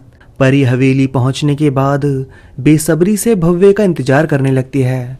राजकुमार परेशान परी को देखकर पूछता है, क्या हुआ है भाई साहब, आप परेशान नजर आ रहे हैं? कुछ नहीं भाई साहब, परी कहती है। भाई साहब, आप कुछ बदली बदली नजर आती हैं, पहले तो कभी आप ऐसे नहीं थी, क्या हुआ है आपको? माँ पिताजी के जाने के बाद आपने ही सब कुछ संभाला है, पर कभी इतना परेशान नहीं देखा आपको। उस भागीरथ को एक मौका और देने की क्या जरूरत थी? उस बक्से के लिए पहले तो उसकी सारी दुनिया ही उजाड़ दी हमने। वो चमकीला बक्सा और उसके राज सिर्फ आपको ही पता है। क्या राज है उस बक्से के भाई साहब, बताइए ना। पर यह सब सुनकर सोच में डूब जाती है कि वह इन सब बातों का क्या जवाब दे। उसे तो खुद ही नहीं पता बक्से का राज क्या है। परी सोचकर बोलने की कोशिश करती है। तभी शेखर भागीरथ को लेकर आ जाता है। परी भव्य को देखकर खुश हो जाती है। परी के चेहरे पर मुस्कान देखकर राजकुमार और शेखर दोनों अचंभित होते हैं। शेखर कहता है कि हुकुम राजकुमारी सा, आपके कहने पर इसे हम ले आए हैं। अब क्या करना है आप बताइए, इसे कहाँ ठहराना है? राजकुमार शेखर को उसकी बात का जवाब देता है। पूछने की क्या जरूरत है शेखर, इसे वहीं लेकर जाओ जहां सब नौकर रहते हैं, ये वहीं रहेगा। परी के मुंह से तुरंत ही निकल जाता है, नहीं, ये नौकरों वाली जगह पर नहीं रहेंगे। शेखर भव्य को लेकर खड़ा होता है। शेखर ने एक हाथ से भव्य को पकड़ा हुआ होता है। भव्य की हालत इतनी खराब होती है कि वह बेहोश सा होता है। उसे तो कुछ भी समझ नहीं आ रहा होता है कि ये सब क्या हो रहा है। परी ये ऐलान करने को कहती है कि इनकी ये हालत हमारी वजह से हुई है। इनकी रहने की व्यवस्था अच्छे से की जाए और इनकी देखभाल में कोई कमी भी नहीं रहनी चाहिए। सब अचंभित। राजकुमारी का आदेश सुनकर परी का अगला आदेश, मुकाबला कल शाम को होगा। परी कहती है कि इस मुकाबले से हमारी आन बान और शान सब जुड़ी हुई है। यह मुकाबला भागीरथ जी और इस हवेली के राजकुमार हमारे भाई साहब के बीच होगा। यह मुकाबला आर और पार का होगा। इस मुकाबले में जीतने वाले को मुंह मांगा इनाम मिलेगा। सब आश्चर्यचकित होकर अपनी राजकुमारी के आदेश को सुन रहे थे। राजकुमार ये आदेश सुनकर मन ही मन मुस्कुराते हैं। उन्हें पूरा भरोसा होता है कि यह मुकाबला वह आसानी से जीत जाएंगे। कहाँ भागीरथ, कहाँ मैं। राजकुमार यह सोचकर मुस्कुराता है। कमजोरी से बेहाल भव्य भी यह सब सुन रहा होता है। उसे भी कहीं ना कहीं यकीन होता है कि जो वह चाहता है उसे वह जरूर मिलेगा, वह जरूर जीतेगा। वहीं दूसरी तरफ सरपंच जी और साधु पुरुष अभी भी मंत्रों का उच्चारण जारी रखते हैं। वहां 1 घंटा व्यतीत हो जाता है। किताब की दुनिया में अब 1 दिन व्यतीत हो जाता है। अगले दिन सुबह सुबह भागीरथ बाहर मुकाबले की तैयारी कर रहा होता है। परी उसके पास आ जाती है। परी कहती है कि कैसी चल रही है तैयारी? जीतना है आपको, अपने बक्से को संभाल कर रखना। भागीरथ बीच में ही बोल उठता है, किस मिट्टी की बनी हो आप? आपको हुआ क्या है? कल तक आप मेरी जान के पीछे पड़ी थी उस बक्से के लिए। आपको पता है यह बक्सा मुझे कितना प्यारा है, हमारी खानदानी निशानी है। आज आप जहाँ खड़ी हैं वह जमीन हमारे पुरखों की थी, जिसे धोखे से आपके पिताजी ने हड़प ली। यह जमीन जायदाद राजघराना सब हमारा था और आपने। भागीरथ, तुम्हारी इतनी हिम्मत? राजकुमार आता है। वह सब सुन लेता है और गुस्से से आग बबूला हो जाता है। वह भागीरथ पर हाथ उठाने ही वाला होता है कि तभी परी उसे रोक लेती है। छोड़ो मुझे भाई साहब, इसकी हिम्मत कैसे हुई आपको यह सब बोलने की? मैं इसे अभी सबक सिखाता हूँ। नहीं भाई साहब, आप ऐसा कुछ नहीं करेंगे, आप चलिए यहाँ से। सारा फैसला मुकाबले से हो जाएगा। परी राजकुमार को वहां से ले जाती है। कुछ समय पश्चात सारा गांव हवेली के बाहर स्थित मैदान में इकट्ठा हो जाता है। हवेली के बाहर स्थित मैदान में सारी व्यवस्था की जाती है। मुकाबला थोड़ी देर में होने ही वाला होता है। वहीं राजकुमार दूसरी ओर कुछ अलग ही करने की सोच रहा होता है।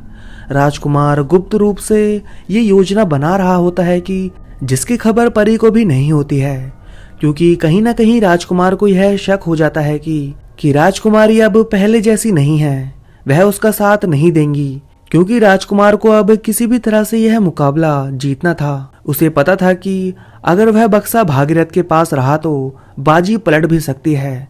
राजकुमार कहीं से भी अब खतरा नहीं उठाना चाहता था, इसलिए वह योजना बना रहा था उस बक्से को धोखे से हासिल करने की। पर परी को इसकी भनक लग जाती है। नहीं राजकुमार, यह सही नहीं कर रहे हैं आप, धोखा सही नहीं है। परी सब सुन लेती है और चिंतित हो जाती है। राजकुमार की योजना को कैसे नष्ट करना है, वह इसके बारे में सोचने लगती है। तभी परी छुप कर देखती है कि राजकुमार अपने लोगों को भेज देता है। राजकुमार कुछ सोचकर खुशी से मुस्कुराता है। परी घबरा जाती है और तुरंत वहां से निकलकर उन लोगों का पीछा करती है। वह सब छुपकर वहां जाते हैं जहां पर भागीरथ ठहरा होता है। परी वहीं दूर से उन सबको देख रही होती है। वह प्रतीक्षा करती है कि वह अब क्या करेंगे। वह मन ही मन सोच लेती है कि उसका अगला कदम क्या होगा। परी छुपकर सब देख रही होती है। अगला कदम क्या होगा उन लोगों का, यही सोच रही होती है। तभी उसका हाथ अचानक से उस थैले पर जाता है जो उसे सरपंच जी ने इस जादुई किताब में आने से पहले दिया था। परी ने अपने से अलग ही नहीं किया था उसे। परी उस थैले को खोलती है। उस थैले में एक छोटी सी थैली होती है और कुछ दिखाई नहीं देता परी को। ऐसे जब परी थैले को हिलाती है तो वह भारी होता है।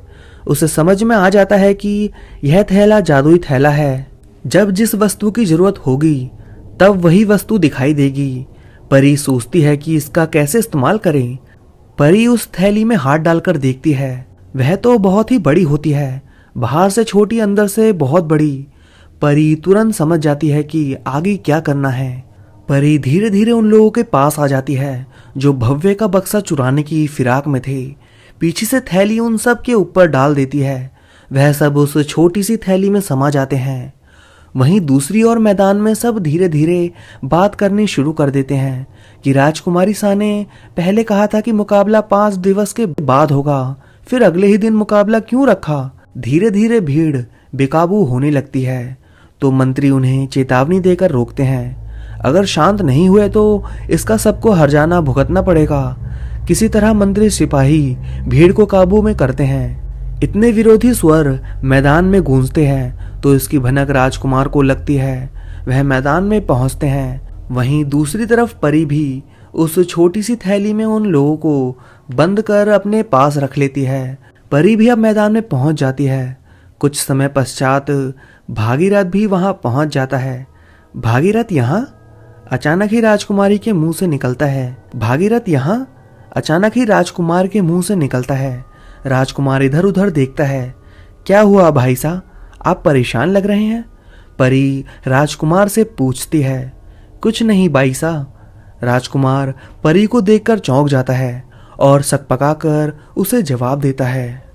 परी फिर से पूछती है, बताइए भाई साहब क्या हुआ है?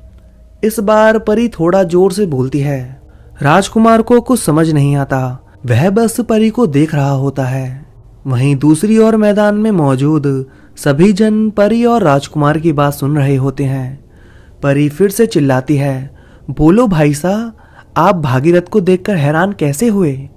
कुछ होने वाला था क्या उन्हें? ये क्या कह रही हैं भाई साहब? मुझे क्या पता क्या होने वाला था। राजकुमार परी की बात का जवाब देता है।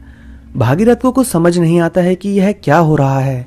ठीक है भाई साहब, आप कुछ नहीं बताना चाहते तो परी सबके सामने ऐलान करती है कि राजकुमार और भागीरथ के बीच मुकाबला शुरू किया जाए।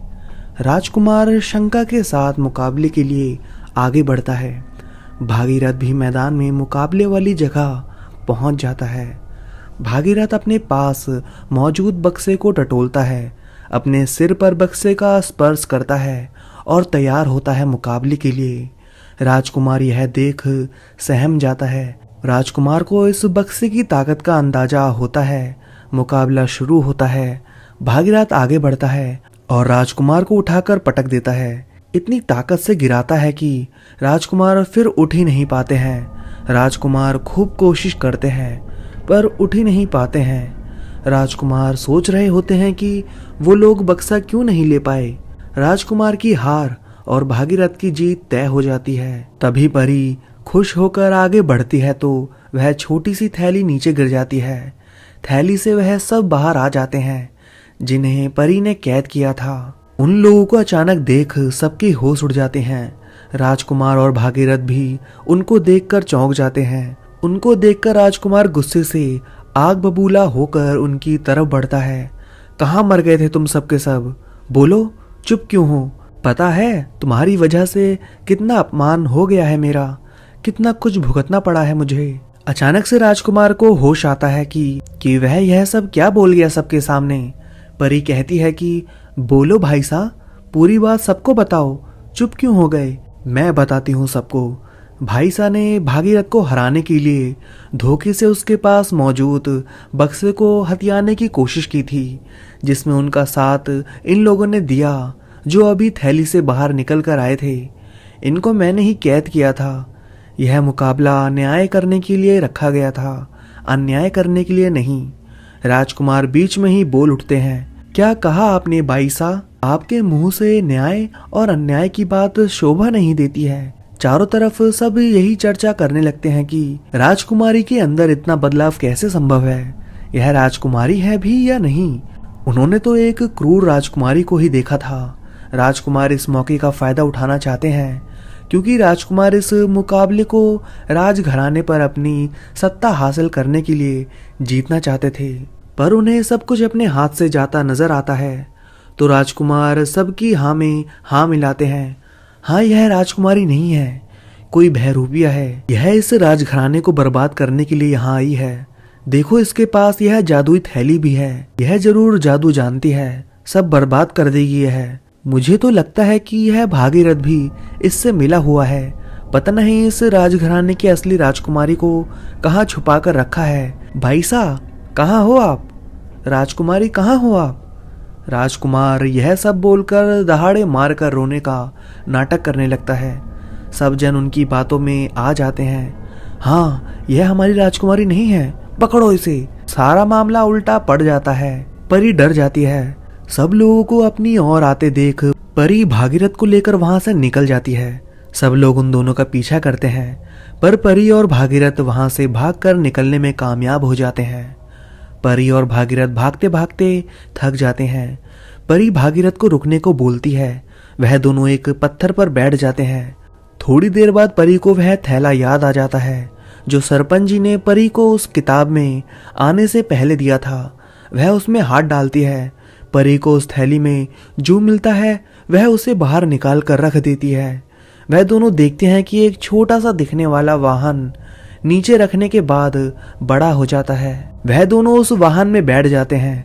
रथ की तरह दिखने वाला वाहन बड़ी तेज रफ्तार से चलता है। शाम का वक्त हो जाता है। धीरे धीरे रात होने लगती है। उन दोनों को समझ नहीं आता है कि यह वाहन उन्हें कहाँ लेकर जा रहा है। राजकुमारी सा, हम कहाँ जा रहे हैं? यह सब क्या है? आप क्या चाहती हैं? मेरा सब कुछ बर्बाद करने के बाद आप यह सब क्या कर रही हैं? परी के मुंह से निकलता है, मुझे भी नहीं पता परी के मुंह से भव्य नाम निकलने ही वाला होता है। तभी परी फटाक से भागीरथ बोलती है, मुझे भी नहीं पता भागीरथ जी कि हम कहाँ जा रहे हैं। तभी भागीरथ देखता है और चौंकता है। अरे अरे, यह वाहन तो हमें यहाँ लेकर आया है। भागीरथ के चेहरे पर मुस्कान आ जाती है। खुशी से भागीरथ का चेहरा चमक उठता है। हवेली, मेरे पुरखों की हवेली। वाहन वहीं रुक जाता है। राजकुमारी साथ, देखो मेरे पुरखों की हवेली। भागीरथ परी से कहता है तो परी हैरान हो जाती है। परी कभी हवेली को कभी भागीरथ को देखती है। वह क्या कहे, उसे कुछ समझ नहीं आता। पर यह वाहन हमें यहाँ क्यों लेकर आया है? भागीरथ परी से कहता है, इस हवेली को वीरान हुए अरसा बीत गया। यहाँ तो आने की सख्त मनाही थी। आपके साथ जो हादसा हुआ बचपन में, इसके बाद इस हवेली को बंद कर दिया गया था और आज आप खुद मुझे यहाँ लेकर आई हैं। क्या चाहती हैं आप, बताइए मुझे। परी परेशान हो जाती है। भागीरथ के इतने सवालों का जवाब कैसे दे, उसे तो कुछ पता ही नहीं होता है। दोनों वाहन से उतरकर बाहर आ जाते हैं।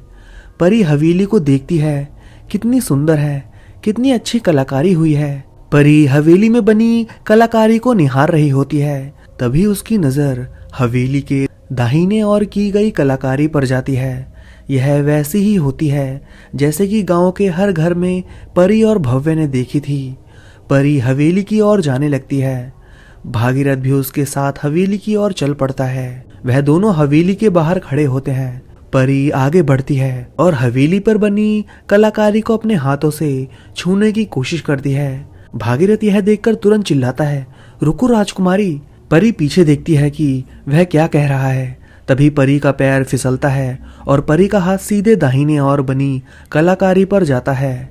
भागीरथ फिर चिल्लाता है, राजकुमारी सा। तभी परी को जोर का झटका लगता है। झटका इतना जोर से लगता है कि परी उछलकर गिरती है। वहीं भागीरथ भी उसे अपनी पूरी ताकत से बचाने के लिए आगे बढ़ता है। किसी तरह भागीरथ उसे पकड़ लेता है, पर परी बेहोश हो जाती है। भागीरथ पहली बार परी को इतने करीब से देखता है। कितना जाना पहचाना चेहरा है। इतने समय तो ऐसा कुछ नहीं लगा।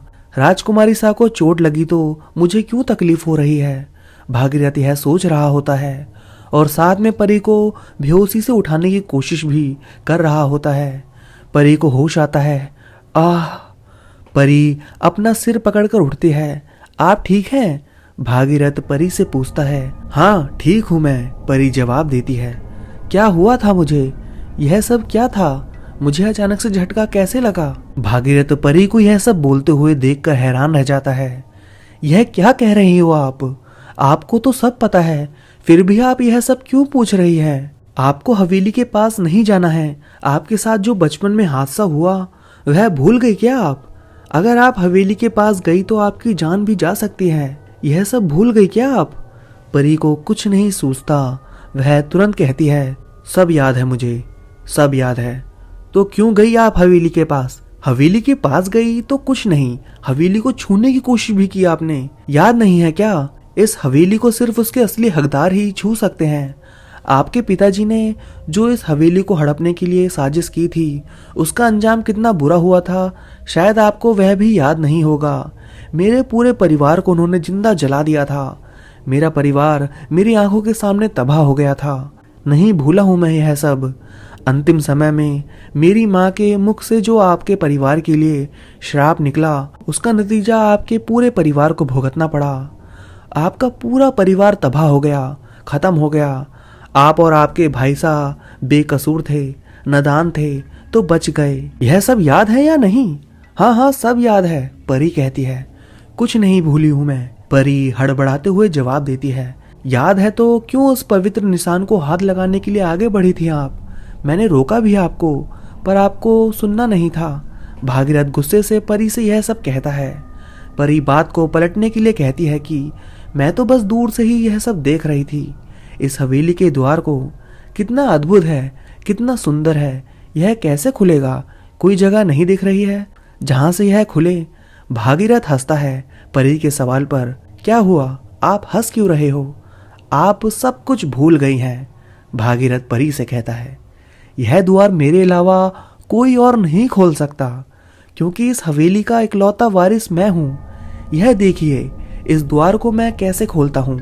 परी भागीरथ को द्वार खोलता हुआ देखकर हैरान रह जाती है। सच में आपके अलावा कोई और इस द्वार को खोल ही नहीं सकता था।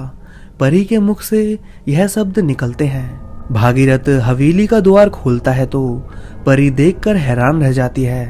भागीरथ दाहिनी ओर बने निशान पर अपना हाथ रखता है। उसके निशान पर हाथ रखते ही हवेली का द्वार अपने आप खुल जाता है। परी हवेली से काफी दूर खड़ी होती है, पर वह सब देख पा रही होती है। हवेली का द्वार खुलते ही एक तेज स्वर परी को सुनाई देता है, एक लोरी की आवाज। भागीरथ द्वार खोलता है तो उसको एक लोरी की आवाज सुनाई देती है। भागीरथ बड़ा खुश होता है। माँ, माँ कहाँ हो आप? भागीरथ यह बोलते हुए हवेली के अंदर चला जाता है। परी को भागीरथ अब दिखाई नहीं देता है। भागीरथ हवेली में जाता है। वहां अब उसे कोई भी लोरी की आवाज सुनाई नहीं देती है। भागीरथ फिर भी पुकारता है, माँ माँ आप कहाँ हो? एक तेज रोशनी के साथ भागीरथ को एक आवाज सुनाई देती है, पुत्र भागीरथ, कई बरसों से इंतजार कर रहे हैं तुम्हारा। इस रोशनी के साथ जाओ, वहां तुम्हें हमारी कुल देवी के दर्शन करने हैं। भागीरथ रोशनी के साथ जाता है। वहां एक मंदिर होता है, कुल देवी का मंदिर। बंद हवेली में भी चमचमाता हुआ रोशनी से तरबतर मंदिर। भागीरथ नतमस्तक होकर कुलदेवी के दर्शन करता है। जैसे ही भागीरथ कुलदेवी के दर्शन करके उठता है, उसे सब याद आ जाता है। भागीरथ ही भव्य है। वह तो भव्य है। बाहर जो राजकुमारी है वह परी है। उसने जो हवेली के मंदिर के दर्शन शादी से पहले नहीं किए, वह मंदिर कुलदेवी का था। तभी भागीरथ को फिर से उसकी माँ का स्वर सुनाई देता है, पुत्र भागीरथ, कुलदेवी की दर्शन करने से तुम्हारे सारे कष्ट खत्म हो जाएंगे। यह राजपाट सब तुम्हारा होगा। अपने नए जीवन की शुरुआत में तुमने अकेले ही इस मंदिर के दर्शन किए हैं, तो आज से इस खानदान की यही प्रथा होगी। इस कुल के आने वाले पीढ़ियों के वंशज शादी से पहले ही इस हवेली के मंदिर के दर्शन करेंगे। ऐसा करने पर ही उनके जीवन में आने वाली कठिनाइयों का अंत होगा। भागीरथ को सब समझ आ जाता है। उसे यहाँ मंदिर के दर्शन करने के लिए ही सरपंच जी ने तथा उन साधु पुरुषों ने भेजा है। सर्वप्रथम यहीं से इस प्रथा की शुरुआत हुई, इसलिए मेरे दर्शन करना मान्य होगा। परी अभी भी बाहर ही खड़ी होती है। भागीरथ बाहर जाता है, परी को सब बताता है। वह परी से वापस चलने को कहता है, किताब की दुनिया से बाहर चलने को कहता है। परी कहती है कि पहले राजकुमार से बात करते हैं, यहाँ सब कैसे चलेगा। भागीरथ कहता है कि उसकी कोई जरूरत नहीं है, यहाँ हमारे आने से पहले भी सब चल रहा था, वैसे ही अपने आप चलेगा। अब भी हमारा काम हो गया है, हम इसलिए ही यहाँ आए थे। वहां पर उस किताब का द्वार भी 24 घंटे के लिए ही खुला है। अगर हम समय से नहीं पहुंचे तो वह भी बंद हो जाएगा। हाँ, सही कह रहे हो आप, हमें चलना चाहिए, पर कैसे जाएं? परी कुछ देर सोचती है, फिर उसे कुछ याद आता है। वह जादुई थैले में फिर से हाथ डालती है, पर इस बार वहां उसे कुछ नहीं मिलता। अब दोनों को ही समझ नहीं आता कि अब क्या करें। तभी जादुई बक्सा याद आता है। दोनों उस जादुई बक्से को पकड़कर आंखें बंद करके खड़े हो जाते हैं और मन ही मन अपनी कुल देवी को याद करते हैं। तभी एक तेज रोशनी होती है। परी और भव्य किताब की दुनिया से बाहर निकल जाते हैं। वहां पहले से ही सभी उनका इंतजार कर रहे होते हैं। उन सबको एहसास हो जाता है कि वह दोनों आने वाले हैं। वहां भव्य के माता पिता भी पहुंच जाते हैं। वह भी भव्य और परी का इंतजार कर रहे होते हैं। भव्य और परी को सही सलामत देख सब खुश होते हैं। भव्य और परी को धीरे धीरे होश आने लगता है। अब वह पूरी तरह से होश में आ जाते हैं। भव्य और परी अपने माता पिता को देखकर उनके चरण स्पर्श करते हैं। भव्य अपने पिता को देखकर कहता है कि आप ठीक हो ना? आपको जेल से किसने छुड़वाया? बेटा, जिसने केस किया उसको अपने किए पर पछतावा हुआ और उसने केस वापस ले लिया। वहां से छूटते ही मैं और तुम्हारी माँ सीधे यहाँ पर आ गए। सरपंच जी और उनके साथ वह साधु पुरुष अब अपने स्थान से उठकर खड़े हो जाते हैं। राजा भी उनके साथ खड़े हो जाते हैं। वह साधु पुरुष कहते हैं कि अब हमारा काम खत्म हुआ। इन दोनों बच्चों को हवेली वाले मंदिर के दर्शन करवाने जरूर ले जाना। पहले भव्य दर्शन करें, फिर परी इस बात का ख्याल रखे। अब हम चलते हैं। सब उनका हाथ जोड़कर धन्यवाद अदा करते हैं। भव्य, परी और माता पिता सरपंच जी को भी धन्यवाद अदा करते हैं और वहां से निकलकर हवेली वाले मंदिर के दर्शन करने के लिए जाते हैं। मंदिर में जाने से पहले उन्हें रास्ते में गीता मिलती है। इस बार वह भव्य और परी को देखकर मुस्कुराती है। भव्य और परी भी उसे देखकर मुस्कुराते हैं। वह दोनों गीता के पास जाते हैं। गीता अपने हाथ का निशान दिखाकर कहती है कि इस निशान के बारे में पूछा था ना तुमने? यह उन्हीं कुल देवी का निशान है जिसकी कृपा तुम दोनों को मिली है। दोनों मुस्कुराते हुए वहां से निकल पड़ते हैं मंदिर के दर्शन करने के लिए। मंदिर के दर्शन के बाद भव्य और परी अब तैयार होते हैं अपने नए जीवन की शुरुआत करने के लिए। खुशी खुशी अपने घर लौटते हैं अपनों के साथ। अपनों के पास है उजियारा। वहीं पर चाहे दिन हो या रात। तो दोस्तों, कहानी बस यहीं ख़त्म होती है। वो दिसंबर की ठंडी रात थी। रात के 2 बज रहे थे। फाइजा अपने बेड पर आराम से सोई हुई थी कि तभी उसको महसूस हुआ कि कोई धीमे धीमे उसके जिस्म के ऊपर आ रहा है। वो डर गई। उसने उठने की भरपूर कोशिश की, लेकिन उसका जिस्म मानो उसके बस में ही नहीं था। उसने आंखों को खोलकर देखने की कोशिश की, लेकिन पूरे कमरे में अंधेरा था, तो उसे कुछ दिखाई नहीं दिया। तभी उसके दोनों हाथों को किसी ने मजबूती से जकड़ लिया। अब वो बुरी तरह छटपटा रही थी कि तभी एक ताकतवर वजूद पूरी तरह से उस पर हावी हुआ। इतनी सर्दी में भी वो पसीने में पूरी तरह भीगी हुई थी। वो बिल्कुल बेबस थी। उसको महसूस हुआ कि कोई उसके गालों के बिल्कुल करीब है। वो उसकी सांसों को अपने चेहरे पर साफ साफ महसूस कर सकती थी। वो बिल्कुल उसके करीब था। फिर उसे लगा कि वो उसके जिस्म को मसल रहा है कि तभी फाइजा की आंखों से आंसू गिरने लगे और वो फूट फूट कर रोने लगी। उसके हलक से उसकी आवाज़ नहीं निकल रही थी, लेकिन उसकी आंखों से मानो बारिश शुरू हो चुकी थी, जो कि कई घंटे चलने वाली थी। आज फाइजा 17 साल की हुई थी। उसका बर्थडे था, तो वो बाकायदा तैयार हुई थी। ब्लैक कलर के गाउन में वो एकदम प्रिंसेस लग रही थी। खूबसूरत तो वो थी ही, आज जरा सा मेकअप करके वो तो बल्ला की खूबसूरत लग रही थी। फाइजा बेहद खूबसूरत होने के साथ साथ थोड़ी नकचड़ी और घमंडी भी थी। जब भी कोई उसकी तारीफ करता तो वो खुद को दूसरे से अच्छा समझने लगती, और हो भी क्यों ना, वो थी ही इतनी खूबसूरत कि कोई देखे तो बस देखता रह जाए। उसकी भूरी आंखें और गुलाबी होठ तो जैसे मानो बनाने वाले ने बखूबी तरासे हों, और उसके रेशम से बाल और नाजुक से पैर देखने से लगता था कि सचमुच कोई परी आसमान से उतरकर जमीन पर आ गई हो। उसकी दोस्त महक कहती है, वाह फाइजा, तुम्हारी ड्रेस तो बहुत ही खूबसूरत है और तुम बिल्कुल हूर की परी लग रही हो। फाइजा इतराते हुए बोली, मेरे पापा दिल्ली से लाए हैं और ये बहुत कीमती है। महक उसके इस अंदाज से थोड़ा चिढ़ गई और जबरदस्ती मुस्कुराई, फिर केक खाने में बिजी हो गई। पार्टी खत्म होने के बाद फाइजा अपने कमरे में आई और कमरे को लॉक करके चेंज करने के लिए बाथरूम में जाकर जैसे ही ड्रेस को उतारा, वैसे ही उसे लगा जैसे कोई उसे घूर रहा है। उसने चारों तरफ गौर से देखा, लेकिन उसे कोई भी नहीं दिखा। उसने नाइट शॉर्ट पहने और सोने के लिए बेड पर लेट गई। पार्टी में थकान की वजह से जल्द ही वो नींद के आगोश में चली गई। रात के करीब 3 बजे उसे महसूस हुआ कि कोई उसके गालों पर उंगलियों से बहुत ही धीरे धीरे छू रहा हो। फिर उसकी उंगलियां सरकते हुए धीरे धीरे उसके बालों में आ गई। फिर थोड़ी देर बाद उसकी गर्दन से होते हुए नीचे की ओर बढ़ी। वैसे ही उसने घबराकर झट से आंखें खोल दी। हड़बड़ाकर उठी और पास के टेबल पर रखी लाइट को जला दिया और गौर से देखने लगी। उसे कोई नहीं दिखा। उसने उठकर पूरे कमरे की लाइट को जला दिया और सब जगह देखा, लेकिन वहां कोई नहीं था। उसने दिल पर हाथ रखा और कहा, उफ, कितना डरावना ख्वाब था।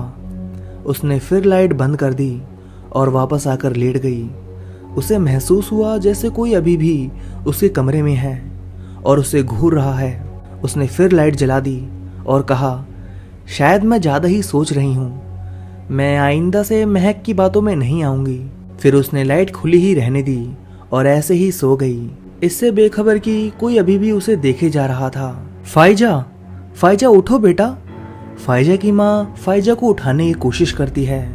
फाइजा कंबल में मुंह डाले कसमसाती हुई अध खुली आंखों से देखती है। कमरे में थोड़ा उजाला फैल चुका था। सुबह हो चुकी थी। उसकी माँ फिर से आवाज देती है और दरवाजा भी बजाती है। फाइजा लेटे लेटे आवाज देती है, हाँ माँ, उठ रही हूँ। और फिर नजर उठाकर टेबल पर रखी घड़ी देखती है और चौंक कर एक झटके से बेड से उतर आती है और कहती है, ओह माय गॉड, 10 बज गए। मुझे तो कॉलेज भी जाना था। मैं इतनी देर तक सोती रही। फिर उसे रात का वाकया याद आता है। वो डर से सिहर जाती है और वो फिर से सोचों में डूब जाती है कि वो सपना था या हकीकत। तभी उसकी माँ फिर आवाज देती है। वो फिर यस मामा कहते हुए फ्रेश होने चली जाती है। फाइजा के बर्थडे के एक हफ्ते पहले फाइजा अपने कॉलेज से लौट रही थी कि तभी महक कहती है, सुनो सब, यहाँ से थोड़ी दूर एक दरगाह है, उसके पास एक जलेबी बनाने वाला है, उसकी जलेबियाँ बड़ी ही टेस्टी हैं। कल जुम्मे रात को मैं अम्मी के साथ गई थी तो गरम गरम जलेबियाँ खाई, कसम से मजा ही आ गया। जलेबियों का नाम सुनते ही सबने कहा, वाह री महक, ये तूने अच्छा बताया, वैसे भी भूख लग रही है, क्या कहते हो सब, चले फिर? सबने एक साथ कहा, ठीक है चलते हैं। वे पांचों लोगों ने अपनी साइकिल उस रास्ते पर मोड़ दी। फिर सारे वहां पहुंच गए। सबा, आसना, दिव्या, महक और फाइजा पांचों एक ही क्लास में पढ़ते थे। सब लोग साइकिल से कॉलेज आते जाते थे। महक, फाइजा और दिव्या की बहुत ही पक्की दोस्ती थी और तीनों के घर भी आसपास ही थे। आसना और सबा 3 किलोमीटर दूर से आते थे। सबने जलेबियों का ऑर्डर दिया। तभी सबा कहने लगी, जब तक जलेबियां तैयार हो रही हैं, चलो अंदर घूम कर आते हैं। दिव्या कहने लगी कि हम दोनों यहीं रुकते हैं, तुम लोग हो आओ, हम बाद में चले जाएंगे। आसना और दिव्या वहीं ठेले के पास रुकती हैं और वो तीनों दरगाह के अंदर चली जाती हैं। दरगाह का गेट खुला हुआ था। दरगाह के चारों तरफ खूब सारी फुलवारी लगी थी, उन पर काफी तितलियां मंडरा रही थी और एक तरफ कोने में कई कब्रें बनी हुई थी। बीचों बीच एक कमरे नुमा छोटे से चबूतरे में अंदर एक चिराग जल रहा था और एक बुजुर्ग आदमी सर झुकाए अंदर बैठे हुए थे। दरगाह के बाई तरफ एक पुराना इमली का पेड़ था, उस पर कई धागे एक साथ बंधे हुए थे। पुराने होने की वजह से उनका रंग समझ में नहीं आ रहा था। सबा वही दरगाह में बैठकर दुआएं करने लगती है। महक और फाइजा फुलवारी देखने के लिए वही टहलने लगती है। फाइजा एक तितली को देखती है और उसे पकड़ने के लिए उसके पीछे दौड़ती है कि अचानक उसका पांव फिसलता है और जैसे ही वो गिरने को होती है तभी वो वहीं पेड़ के धागों को मजबूती से पकड़ती है और गिरते गिरते बचती है। उसके पाँव में थोड़ी सी चोट लग जाती है और वो वहीं एक कब्र पर बैठ जाती है और अपना पाँव सहलाने लगती है। उन धागों से एक धागा टूटकर उसके हाथ में ही रह जाता है। वो उस पर ध्यान नहीं देती। तभी महक उसे हाथ पकड़कर उठा देती है और उससे जोर से कहती है, फाइजा, तुम्हारा दिमाग खराब है क्या? तुम एक कब्र पर बैठी हो और तुमने ये धागे भी तोड़ दिए हैं। पता भी है ये धागे काफी सालों से यहाँ बंधे थे और कहा जाता है कि यहाँ बाबा ने एक जिन को बांधा था और तब से वो यहीं गुलामी करता है। तभी फाइजा उस पर गुस्से से देखती हुई कहती है, तुझे इस जिन की पड़ी है? देख मेरे पाँव में कितनी खरोच आ गई है और मैंने ये जानबूझकर तो नहीं किया ना। इतने में दिव्या उन दोनों को आवाज देती हुई वहीं चली जाती है। क्या यार, कब से हम लोग तुम दोनों को बुला रहे हैं और तुम यहाँ दरगाह के पीछे लुका छिपी खेलने में बिजी हो। फिर उसकी नजर फाइजा के पाँव पर पड़ती है। ये क्या हुआ? दिव्या उससे पूछती है। फाइजा कहती है, कुछ नहीं, पहले ये बता यहाँ बैंडेज कहाँ मिलेगा? दिव्या कहती है, बाहर चलकर देखते हैं। महक फाइजा को हल्का सा सहारा देकर बाहर लेकर आती है। सबा और आसना फाइजा को देखती हैं। सबा, ये क्या हुआ, कैसे हुआ? आसना कहती है, तुम ठीक तो हो फाइजा? फाइजा कहती है, बाद में बताऊंगी, पहले कोई बैंडेज ले आओ। सबा और दिव्या बैंडेज लेने के लिए चली जाती हैं। महक मुंह बनाकर बोलती है, इतनी चोट भी नहीं आई है जितना तुम ड्रामा कर रही हो। अब तक तो जलेबियां ठंडी भी हो गई होंगी। और फिर पॉलिथीन में रखी हुई जलेबियों को देखती है, फिर खोलकर एक जलेबी को मुंह में रख लेती है। फाइजा गुस्से से उसे देखकर कहती है, ठूस लो सारी जलेबियां तुम, मेरी कोई परवाह नहीं है तुम्हें। और इतना कहकर अपने पाँव को सहलाने लगती है। तभी आसना की नजर उसके हाथ पर पड़ती है जिसमें थोड़ा सा धागा लिपटा हुआ था। आसना कहती है, ये क्या है फाइजा? फाइजा अपने हाथ को देखती है, फिर उसे जोर से झटक देती है और कहती है, कुछ नहीं, ये बस ऐसे ही कुछ लग गया होगा। और फिर मुड़कर उस इमली के पेड़ को देखती है। तभी उसे कुछ धुंधला सा पेड़ पर दिखाई देता है और तभी आसना उससे कहती है, फाइजा सुनो। फाइजा आसना की तरफ पलटती है और उसे चुप रहने का इशारा करते हुए कहती है, रुको। और फिर वापस मुड़कर देखती है, वहां कुछ नहीं होता। आसना उसे देखती है और फिर पेड़ को देखती है, फिर पूछती है, क्या हुआ फाइजा? फाइजा नहीं में सिर हिलाते हुए कहती है, कुछ नहीं। तभी सभा और दिव्या बैंडेज लेकर आती हैं। उसके बैंडेज लगाने के बाद दिव्या महक को देखती है जो जलेबी खाने में बिजी होती है। महक, कतई नालायक हो तुम, बेचारी की तुम्हें बिल्कुल परवाह नहीं है। और महक से पॉलिथीन छीन लेती है, फिर बीच में रख लेती है। महक उसे घूरती है और सब हंसते हुए जलेबियां खाने लगते हैं। सभा कहती है, चलो काफी देर हो चुकी है, हमें घर चलना चाहिए। और सब चल देते हैं। फाइजा अपने घर के रास्ते में पहुंचती है। यहाँ से फाइजा को अकेले ही जाना होता है। फाइजा पैर में चोट की वजह से धीमे धीमे चल रही थी और महक की बातों को सोचे जा रही थी। फाइजा थोड़ी दूर चलती है कि तभी अचानक उसे महसूस हुआ कि कोई उसके पीछे पीछे चल रहा है। फाइजा ने पीछे मुड़कर देखा तो वहां कोई नहीं दिखा। वो फिर आगे चलने लगती है तो फिर उसे वही लगता है। वो फिर मुड़कर देखती है तो उसने देखा कि कोई जल्दी से छिप गया है। फाइजा बोलती है, मुझे बताओ कौन हो तुम? देखो मैं जानती हूँ कि तुम यहाँ हो, मुझे डराओ मत, प्लीज सामने आओ। और फिर वो सामने आ जाता है। वह एक छोटा सा बच्चा होता है जो कि बगल वाले घर में बने खंबे के पीछे छुप रहा होता है। फाइजा उसे प्यार से देखती है। वो बच्चा उस साइकिल में लटकी जलेबियों को देख रहा होता है। फाइजा उसे वो जलेबी दे देती है और उसके सर पर प्यार से हाथ फेरती है। वो बच्चा मुस्कुरा देता है और वहीं बैठकर जलेबी खाने लगता है। फाइजा अब आगे घर की ओर चल देती है। वो एक बार फिर मुड़कर बच्चे को देखती है तो वो बच्चा वहां नहीं होता है। फाइजा डर जाती है और तेजी से घर की तरफ दौड़ लगा देती है। फाइजा घर पहुंचती है और दरवाजा बंद करके गहरी सांस लेती है। फिर खुद को नॉर्मल करती हुई कहती है, ये मेरा वहम है, मैं ज्यादा ही सोच रही हूँ। फिर अपने रूम में चली जाती है। फाइजा की अम्मी उसे आवाज देती है, फाइजा, फाइजा खाना खा लो आकर। फाइजा खाना खाने आती है और फिर खाना खाते खाते उनसे बातें करने लगती है। फिर 1 घंटे बाद अपने रूम में जाने लगती है और अम्मी से कहती है, अम्मी थोड़ी देर बाद मेरी कॉफी मेरे रूम में दे देना, मुझे अपने असाइनमेंट पूरे करके जल्दी सबमिट करने हैं। और फिर वो अपने रूम में आकर दरवाजा बंद कर देती है। वह असाइनमेंट लिखने लगती है। थोड़ी देर बाद उसके दरवाजे पर आवाज आती है, धड़ धड़ धड़, दरवाजे पीटने की आवाज आती है। फाइजा कहती है, अम्मी मैं बिजी हूँ, आप खुद अंदर आ जाओ, दरवाजा लॉक नहीं है। और जब 2 मिनट तक कोई आवाज नहीं आती तो खुद उठकर देखने लगती है। दरवाजा खुला हुआ था। वो उठकर बाहर आती है तो देखती है कि दरवाजे पर कोई नहीं है।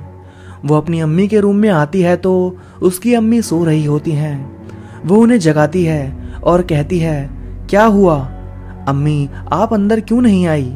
तो उसकी अम्मी कहती हैं, अरे वो खाना खाने के बाद मेरी आंख लग गई थी, मैं तेरी कॉफी अभी बना देती हूँ। इतना कहकर वो किचन में चली जाती हैं। फाइजा हैरत से सोच में पड़ जाती है कि ये आखिर हो क्या रहा है।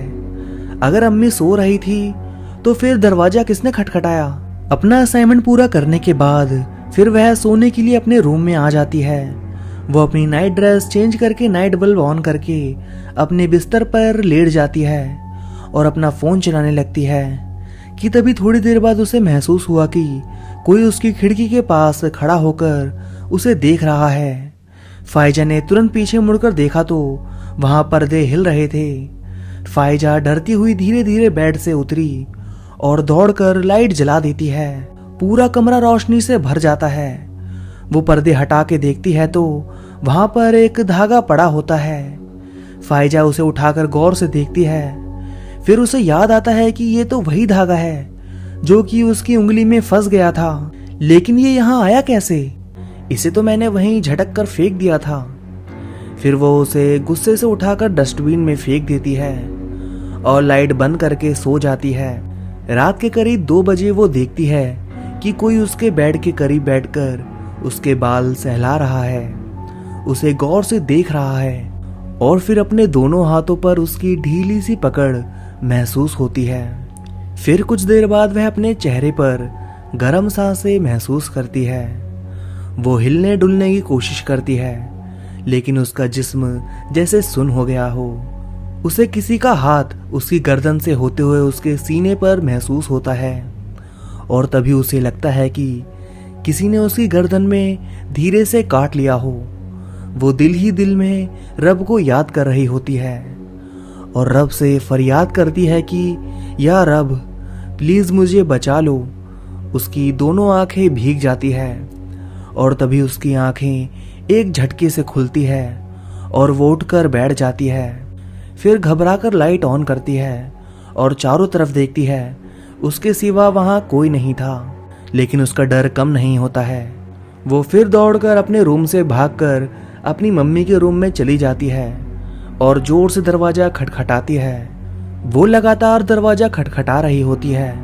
उसे लगता है कि जैसे कोई अभी भी उसका पीछा कर रहा है।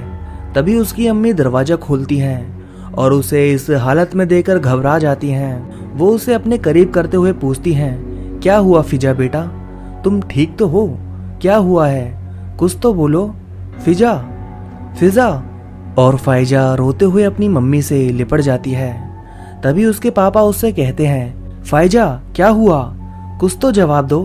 फाइजा बस डर की वजह से अपनी मम्मा से चिपकी होती है और कुछ नहीं बोलती। फाइजा कुछ देर बाद नॉर्मल होती है। फिर कहती है कि वो मैंने एक सपना देखा, बहुत डरावना, और चाहते हुए भी कुछ भी नहीं बता पाई। तब उसकी मम्मा हंसते हुए कहती है, ओह अच्छा, तुमने तो हमें भी डरा दिया फाजिया, वो सपना ही था। हकीकत में तो कोई हमारी फाइजा को नहीं डरा सकता है ना। और वो फाइजा के पापा की तरफ देखती हुई कहती हैं, वैसे भी हमारी फाइजा भूत वूत से नहीं डरती, बचपन से बहादुर है। फिर फाइजा को देखती हैं। फाइजा ने मासूमियत से हाँ में सर हिला दिया। फाइजा बचपन से ही निडर थी और इस वजह से सब उसकी तारीफ भी करते थे। वो जब 6 साल की हुई थी तब से ही अकेले सोती थी और उसे हॉरर मूवी भी देखना पसंद था।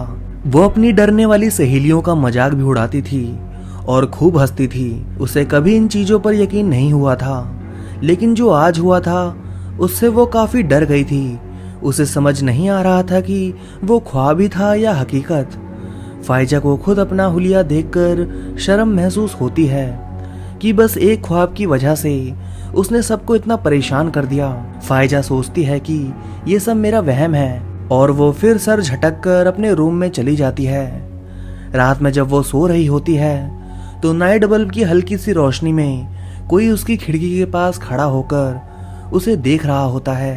अब अगली सुबह जब वह सोकर उठती है तो उसका सर उसे भारी लगता है, लेकिन फिर भी वो उठती है और कॉलेज जाने के लिए तैयार होने जाती है। आज उसका बर्थडे जो था, वो बाथरूम में जाकर ब्रश करके मुंह धोकर खुद का चेहरा गौर से देखती है और मुस्कुरा देती है।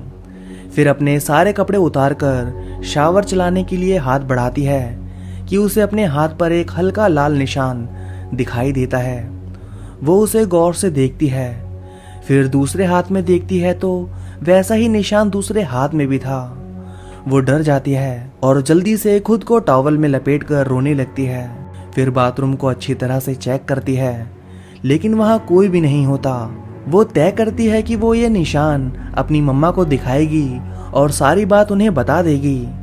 वो फिर डरते डरते नहाती है, इस बात से बेखबर कि वो अभी भी वहीं था, दूर बैठकर उसे ही देख रहा था। उसके बाद उसने जल्दी जल्दी शावर लिया और कपड़े पहनकर दौड़ती हुई किचन में अपनी मम्मी को निशान दिखाने के लिए आई और हड़बड़ाते हुए अपने हाथ दिखाते हुए बोली, देखो मम्मा ये, और दंग रह गई। उसके हाथों में कोई निशान नहीं थे। उसने फिर गौर से अपने हाथ उलट पुलट के देखे, लेकिन वहां कुछ भी नहीं था। फाइजा की मम्मी उसे ऐसे देखकर बोली, क्या हुआ बेटा फाइजा, बोलो भी, क्या हुआ है? और फाइजा को समझ ही नहीं आया कि ये क्या हुआ। वो अटकते हुए मुश्किल से बस इतना ही बोल पाई, ये वो मम्मा कुछ नहीं। मम्मा बोली, हाँ बेटा बोलो, क्या हुआ, तुम ये क्या देख रही हो? उसको कुछ समझ नहीं आ रहा था कि क्या कहे। फिर उसे अचानक एक बहाना सूझा। वो कहने लगी, कुछ नहीं मम्मा, बस ये कुर्ती की स्लीव्स थोड़ी टाइट हो गई हैं, बस वही दिखाने आई थी। और फाइजा की मम्मा हंसते हुए बोली, तो इसमें इतना दौड़ के आकर इतनी जल्दबाजी करने की क्या जरूरत थी? तुम भी ना बस ऐसे ही परेशान करती हो मुझे। चलो अब जल्दी से तैयार होकर आओ और नाश्ता करो साथ में। फायजा उलझी हुई अपने रूम में वापस गई। फिर जल्दी से तैयार होकर नीचे डाइनिंग टेबल पर आई तो उसके पापा भी मम्मी के साथ वहीं बैठकर नाश्ता कर रहे थे। उसके पापा बिजनेस की वजह से अक्सर बाहर ही रहते थे। हफ्ते में 2-4 ही दिन घर आते थे, वो भी रात के 10 बजे के वक्त, और सुबह ही फैक्ट्री के लिए निकल जाते थे। फैक्ट्री शहर में थी और वहां जाने के लिए 3 घंटे लगते थे, तो कभी कभी ज्यादा लेट होने पर वो वहीं रुक जाते थे। उसने पापा को सलाम किया और वहीं कुर्सी खींचकर बैठ गई और वो अभी भी रात के बारे में सोच रही थी। तभी उसके पापा ने पास में रखा हुआ एक बड़ा सा थैला उठाया और उसकी गोद में रखते हुए मुस्कुराते हुए बोले, happy birthday my sweet child. तभी उसकी मम्मा भी उसके सर को चूमते हुए बोली, हैप्पी बर्थडे मेरी प्यारी गुड़िया।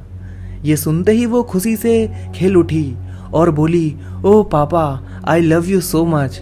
आप कभी मेरा बर्थडे नहीं भूलते। और साथ ही अपनी मम्मा की तरफ देखकर बोली, हाँ मम्मा, थैंक यू सो मच। और जल्दी से वो बैग खोलकर देखने लगी। उसमें एक बहुत ही खूबसूरत ड्रेस थी। वो खुशी से चिल्ला उठी, ओह वाओ पापा, ये कितनी खूबसूरत है, थैंक यू सो मच। और तभी उसकी माँ बोली, आज शाम को पार्टी भी है, अपने सभी दोस्तों को बुला लेना, ओके, और यही ड्रेस पहनना। फाइजा एक्साइटेड होते हुए बोली, हाँ हाँ जरूर मम्मा, मैं सबको इनवाइट करूंगी, पूरी क्लास को, ओके मम्मा। फाइजा के मम्मी पापा हंसते हुए बोले, हाँ बिल्कुल जरूर, लेकिन अब जल्दी नाश्ता करके कॉलेज जाओ वरना लेट हो जाओगी। और वो फिर खुशी खुशी नाश्ता करने लगी, इस बात से बेखबर कि कोई दूर बैठकर उसे यूं मुस्कुराते हुए और खुश होते देखकर बस उसे देखे जा रहा था। वो भी उससे कुछ कहना चाहता था, लेकिन बस अभी वो उसे खुश होता देख रहा था। फाइजा कॉलेज पहुंचती है, वहां उसकी सब दोस्त होती हैं, वो सबसे मिलती है और सबको पार्टी के लिए इनवाइट करती है। फिर क्लास शुरू हो जाती है। जब क्लास खत्म होती है तो महक कहती है, फाइजा सुन, करण तुझे ही देख रहा है काफी देर से। वो मुड़कर देखती है कि उसका क्लास फेलो करण उसे देख रहा था, और जैसे ही फाइजा उसे देखने की कोशिश करती है वो अपने दोस्तों से बातें करने लगता। करण क्लास का सबसे होशियार, मेहनती और चार्मिंग लड़का था। फाइजा की दोस्त सबा तो बस उसी के गुण गाती रहती कि वाओ, ये कितना इंटेलिजेंट है, कितना चार्मिंग है, लड़का हो तो बस इसके जैसा। और फाइजा की सारी दोस्तों को पता था कि वो फाइजा को पसंद करता है, तो वो सब फाइजा को चिढ़ाती भी थी, लेकिन फाइजा ने आज तक उससे बात नहीं की थी। वो फाइजा को भी पसंद था, लेकिन फाइजा खुद उसे बार बार देखना अपनी तौहीन समझती थी और इसलिए उसने दोबारा मुड़कर नहीं देखा। जबकि महक कहती रही, देख वो तुझे ही देख रहा है, आज तो पक्का ये बात करके ही मानेगा, देख लेना तू। और फिर लंच में महक ने खुद खड़े होकर अनाउंसमेंट की कि आज फाइजा का बर्थडे पार्टी है और आप सब इनवाइटेड हैं। फिर सबने फाइजा को विश किया, लेकिन करण अपने कुछ दोस्तों के साथ उठकर बाहर चला गया।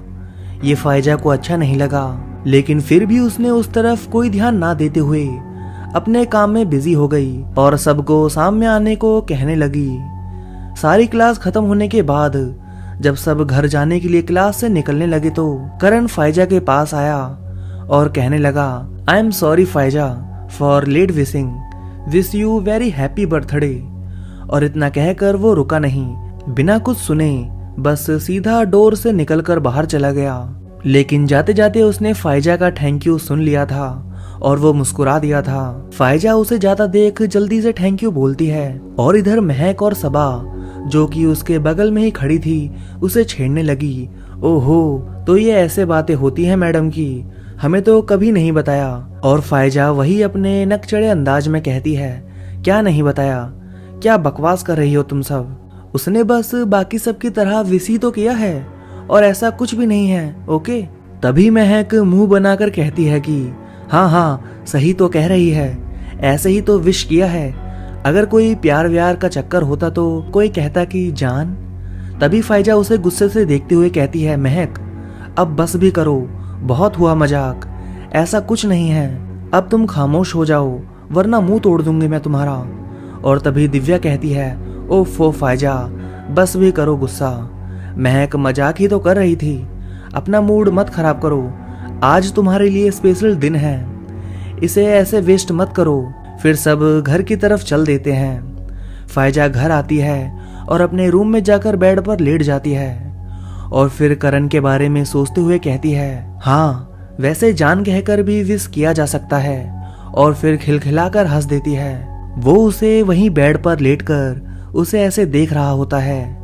वो उसके गालों को छूने की कोशिश करता है कि तभी उसकी मम्मा उसके रूम में खाना लेकर आ जाती हैं। वो उससे कहती हैं, नजर ना लगे मेरी बेटी को, कितनी प्यारी लग रही है। फायजा कहती है, अरे मम्मा आप खाना यहाँ क्यों ले आई? फायजा की मम्मा बोली, आज मैं तुम्हें अपने हाथों से खिलाऊंगी। जब तुम छोटी थी तो ऐसे ही मेरे हाथों से खाने की जिद करके ऐसे ही खाती थी। और वो उसे खाना खिलाने लगती हैं। फिर वहीं बैठकर उसे बाकी की तैयारियों के बारे में बताने लगती हैं कि तभी उसकी कजन राफिया भी अपनी मम्मा के साथ आ जाती है। फाजिया उससे मिलकर बहुत खुश होती है।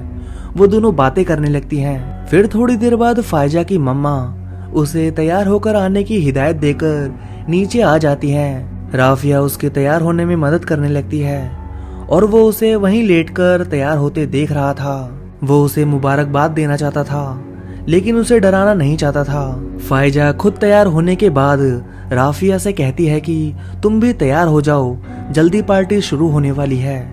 राफिया मुंह धोने वॉशरूम में जाती है और फायजा खुद शीशे के सामने खड़ी होकर खुद को देखती है। वो बहुत खूबसूरत लग रही थी। फिर वो करण के बारे में सोचती है कि क्या आज वो उसे ऐसे देखकर उसकी तारीफ करेगा। फिर वो नीचे टेबल पर रखा मोबाइल झुककर उठाती है कि तभी उसे महसूस होता है कि कोई उससे पीछे से करीब होकर कुछ कह रहा है। उसे अपने कानों में एक आवाज सुनाई देती है, सालगिरह मुबारक हो मेरी जान। वो जल्दी से सीधी खड़ी होकर शीशे में देखती है तो उसे एक धुंधला साया जिसके बड़े बड़े पंख भी हैं उसे अपने जिस्म के करीब लिपटा दिखाई देता है और वो डर जाती है। फिर वह जल्दी से पीछे मुड़कर देखती है तो उसकी कजिन राफिया दोनों हाथों में तौलिया फैलाए अपना मुंह पोंछते हुए उसकी तरफ आती है। तो दोस्तों कहानी अभी बाकी है। इस कहानी का अगला भाग कल रात 10 बजे आएगा। तो अगर आपने सब्सक्राइब नहीं किया है चैनल को तो अभी के अभी चैनल को सब्सक्राइब कर दो। तो जैसे ही कल रात इसका तीसरा भाग आएगा तो आप सभी के पास नोटिफिकेशन आ जाएगा। तो अब मैं आप सभी से मिलता हूँ कल रात 10 बजे। तब तक के लिए गुड नाइट दोस्तों।